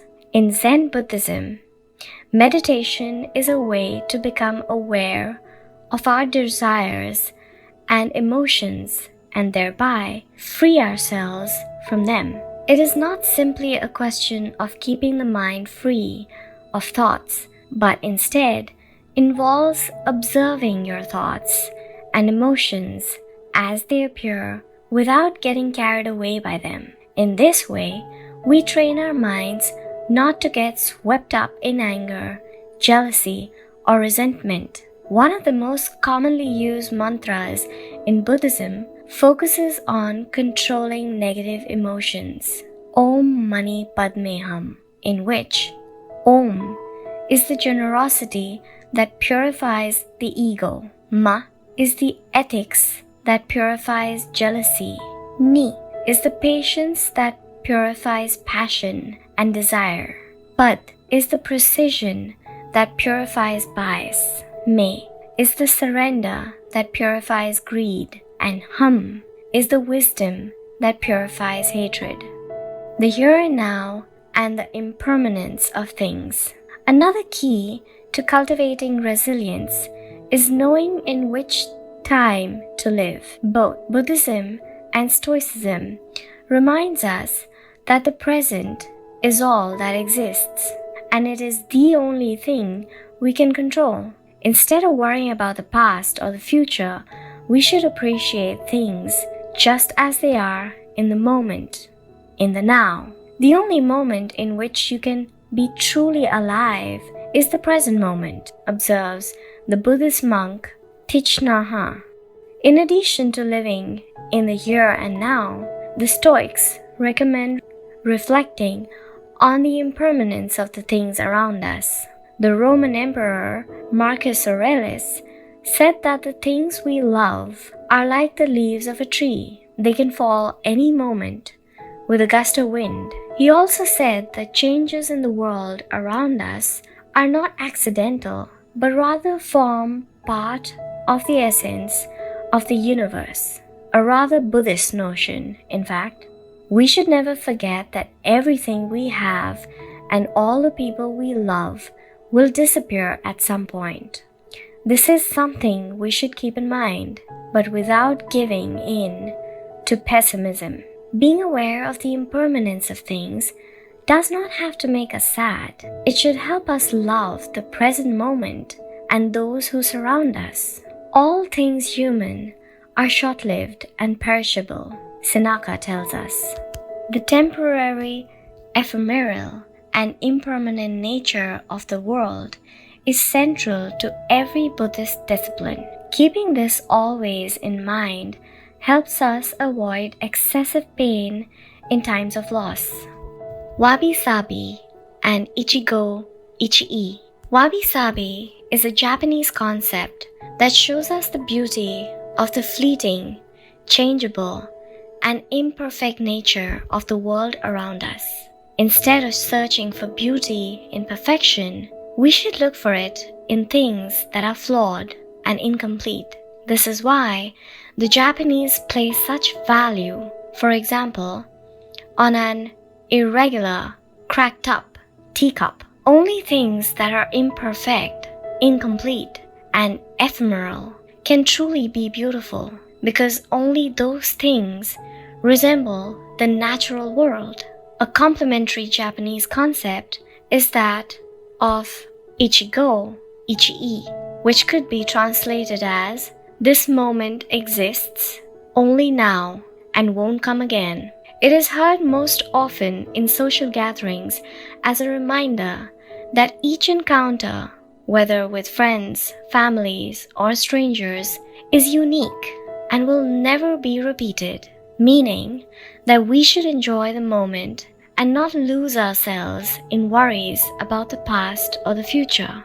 The concept is commonly used in tea ceremonies, Zen meditation, and Japanese martial arts, all of which place emphasis on being present in the moment. In the West, we've grown accustomed to the permanence of the stone buildings and cathedrals of Europe, which sometimes gives us the sense that nothing changes, making us forget about the passage of time. Greco-Roman architecture adores symmetry, sharp lines, imposing facades, and buildings and statues of the gods that outlast the centuries.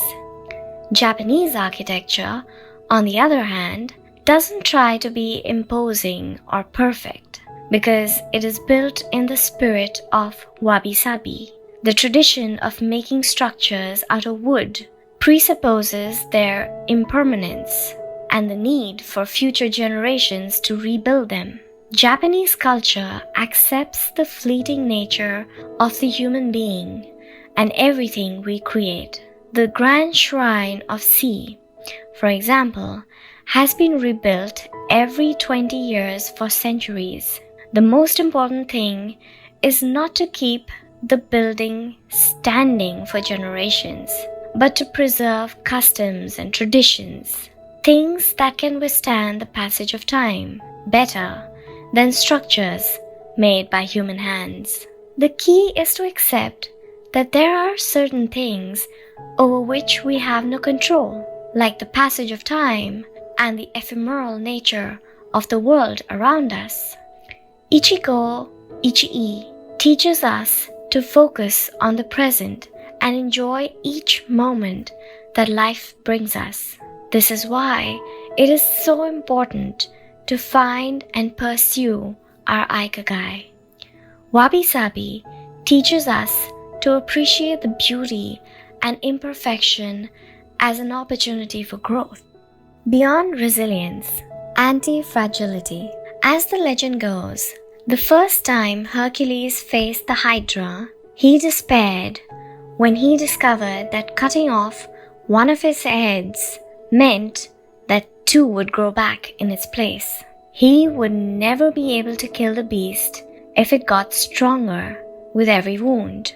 As Nassim Nicholas Taleb explains in Anti-Fragile, Things That Gain from Disorder, we use the word fragile to describe people, things, and organizations that are weakened when harmed, and the words robust and resilient for things that are able to withstand harm without weakening.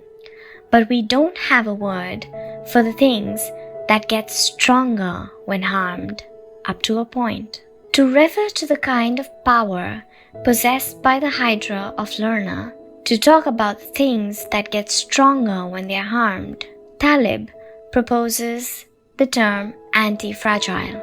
Anti-fragility is beyond resilience and robustness. The resilient resists shocks and stays the same. The anti-fragile gets better.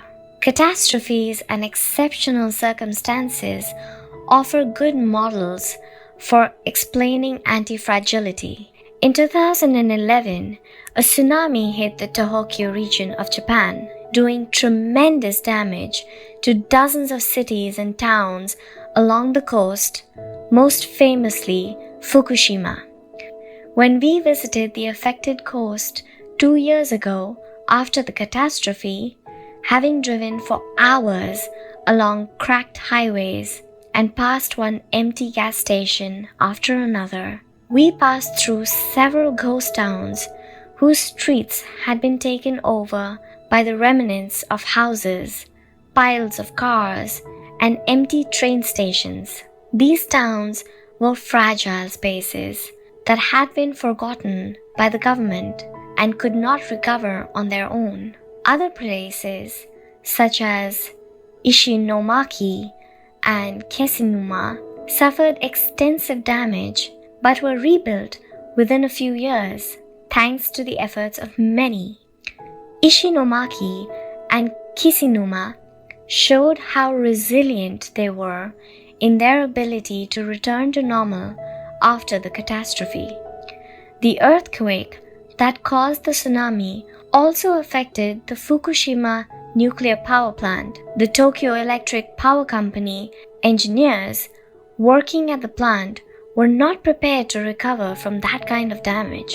The Fukushima nuclear facility is still in a state of emergency and will be for decades to come. It demonstrated its fragility in the face of an unprecedented catastrophe. The Japanese financial markets closed minutes after the earthquake. Which businesses did the best in the aftermath? Stock in big construction companies has been steadily on the rise since 2011. The need to rebuild the entire coast of Tohoku is a boon for construction. In this case, Japanese construction companies are anti-fragile since they benefited enormously from the catastrophe. Now let's take a look at how we can apply this concept to our daily lives. How can we be more anti-fragile? Step 1. Create more options. Instead of having a single salary, try to find a way to make money from your hobbies, at other jobs, or by starting your own business. If you have only one salary, you might be left with nothing should your employer run into a trouble, leaving you in a position of fragility. On the other hand, if you have several options and you lose your primary job, it might just happen that you end up dedicating more time to your secondary job and maybe even make more money out of it. You would have beaten that stroke of bad luck and would be, in that case, anti-fragile. 100% of the seniors we interviewed in Ogimi had a primary and a secondary occupation. Most of them kept a vegetable garden as a secondary job and sold their produce at the local market. The same idea goes for friendships and personal interests. It's just a matter, as the saying goes, of not putting all your eggs in one basket. In the sphere of romantic relationships, there are those who focus all their energy on their partner and make him or her their whole world. Those people lose everything if the relationship doesn't work out.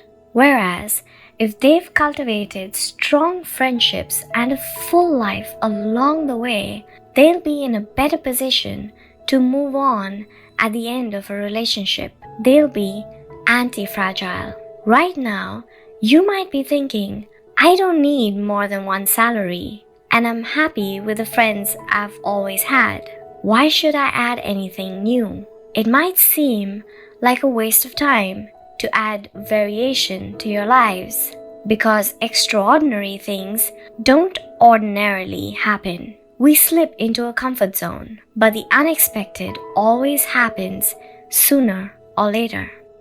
Bet conservatively in certain areas and take small risks in others. The world of finance turns out to be very useful in explaining this concept. If you have $10,000 saved up, you might put $9,000 of that into an index fund or a fixed term deposit and invest the remaining $1,000 in 10 startups with huge growth potential, say $100 each. One possible scenario is that 3 of the companies fail. You lose $300.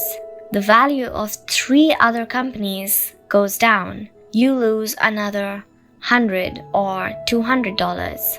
The value of 3 goes up. You make $100 or $200, and the value of one of the startups increases 20 folds. You make nearly $2,000 or maybe even more. You still make money. Even if 3 of the businesses go completely belly up, you've benefited from the damage. Just like the Hydra. The key to becoming anti-fragile is taking on small risks that might lead to great reward without exposing ourselves to dangers that might sink us, such as investing $10,000 in a fund of questionable reputation that we saw advertised in a newspaper. Step 3. Get rid of the things that make you fragile. We're taking the negative route for this exercise. Ask yourself, what makes me fragile? Certain people, things, and habits generate losses for us and makes us vulnerable. Who and what are they? When we make our New Year's resolutions, we tend to emphasize adding new challenges to our lives. It's great to have this kind of objective, but setting good riddance goals can have an even bigger impact. For example, stop snacking between meals. Eat sweets only once a week. Gradually pay off all the debt. Avoid spending time with toxic people. Avoid spending time doing things we don't enjoy, simply because we feel obligated to do them. Spend no more than 20 minutes on Facebook per day. To build resilience into our lives, we shouldn't fear adversity because each setback is an opportunity for growth. If we adopt an anti-fragile attitude, we'll find a way to get stronger with every blow, refining our lifestyle and staying focused on our Ikigai. Taking a hit or two can be viewed as either a misfortune or an experience that we can apply to all our areas of our lives. As we continually make corrections and set new and better goals. As Talib writes in Anti-Fragile, we need randomness, mess, adventures, uncertainty, self-discovery, hear traumatic episodes, all these things that make life worth living. We encourage those interested in the concept of anti-fragility to read Nassim Nicholas Taleb's Anti-Fragile.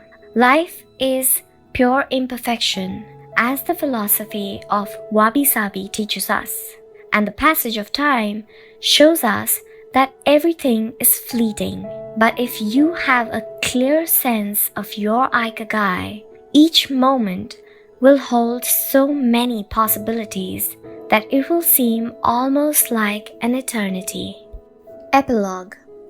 Ikigai, the art of living. Mitsuo Aida was one of the most important calligraphers and haikuists of the 19th century. He is yet another example of a Japanese person who dedicated his life to a very specific Ikigai, communicating emotions with 17-syllable poems using a shodo calligraphy brush. Many of Aida's haikus philosophize about the importance of the present moment and the passage of time.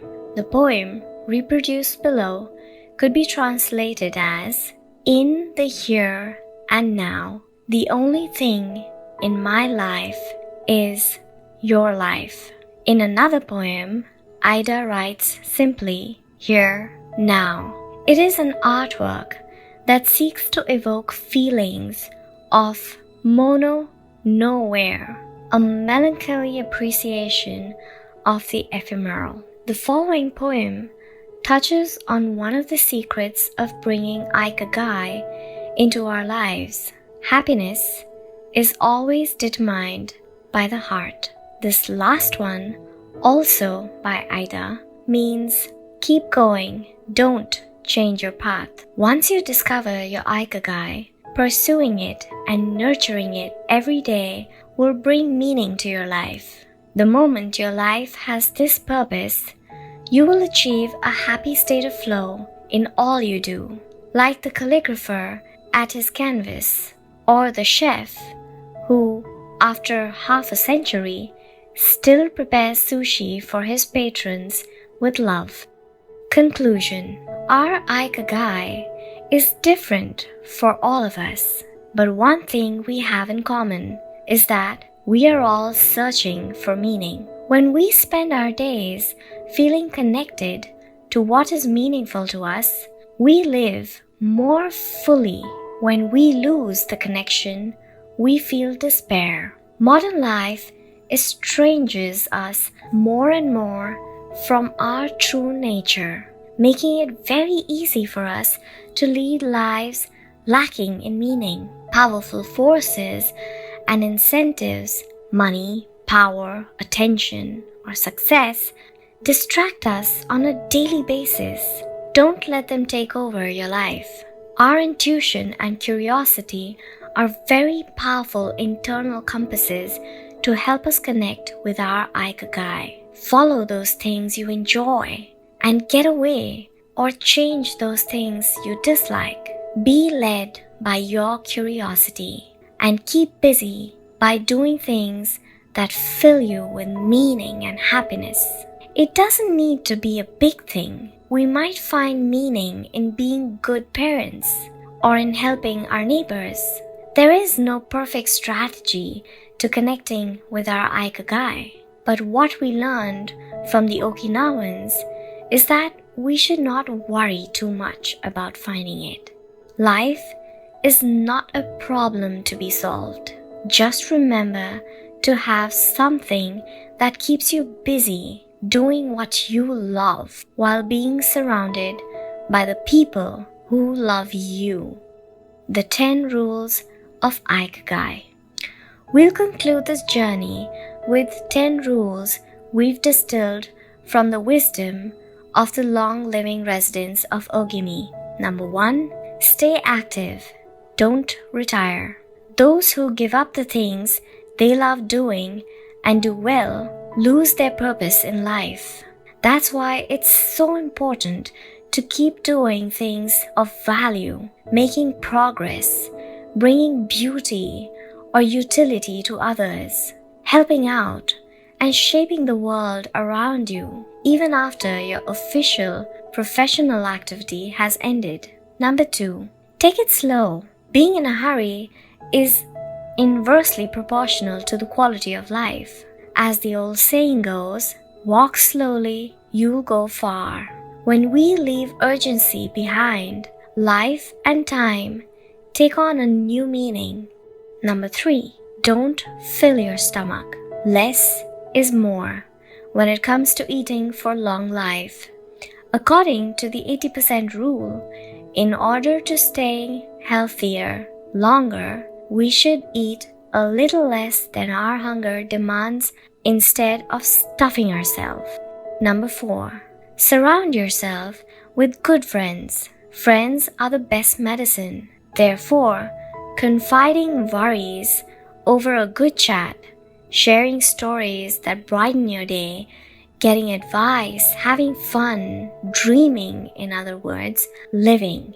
Number 5, get in shape for your next birthday. Water moves. It is at its best when it flows fresh and doesn't stagnate. The body you move through life, it needs a bit of daily maintenance to keep it running for a long time. Plus, exercises releases hormones that makes us happy. Number 6, smile. A cheerful attitude is not only relaxing, but it also helps make friends.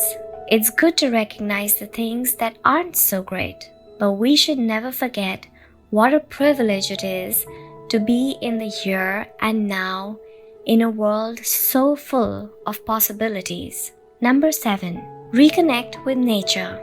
Though most people live in cities these days, human beings are made to be part of the natural world. We should return to it often to recharge our batteries. Number 8, give thanks to your ancestors, to nature, which provides you with the air you breathe and the food you eat, to your friends and family, to everything that brightens your days and makes you feel lucky to be alive.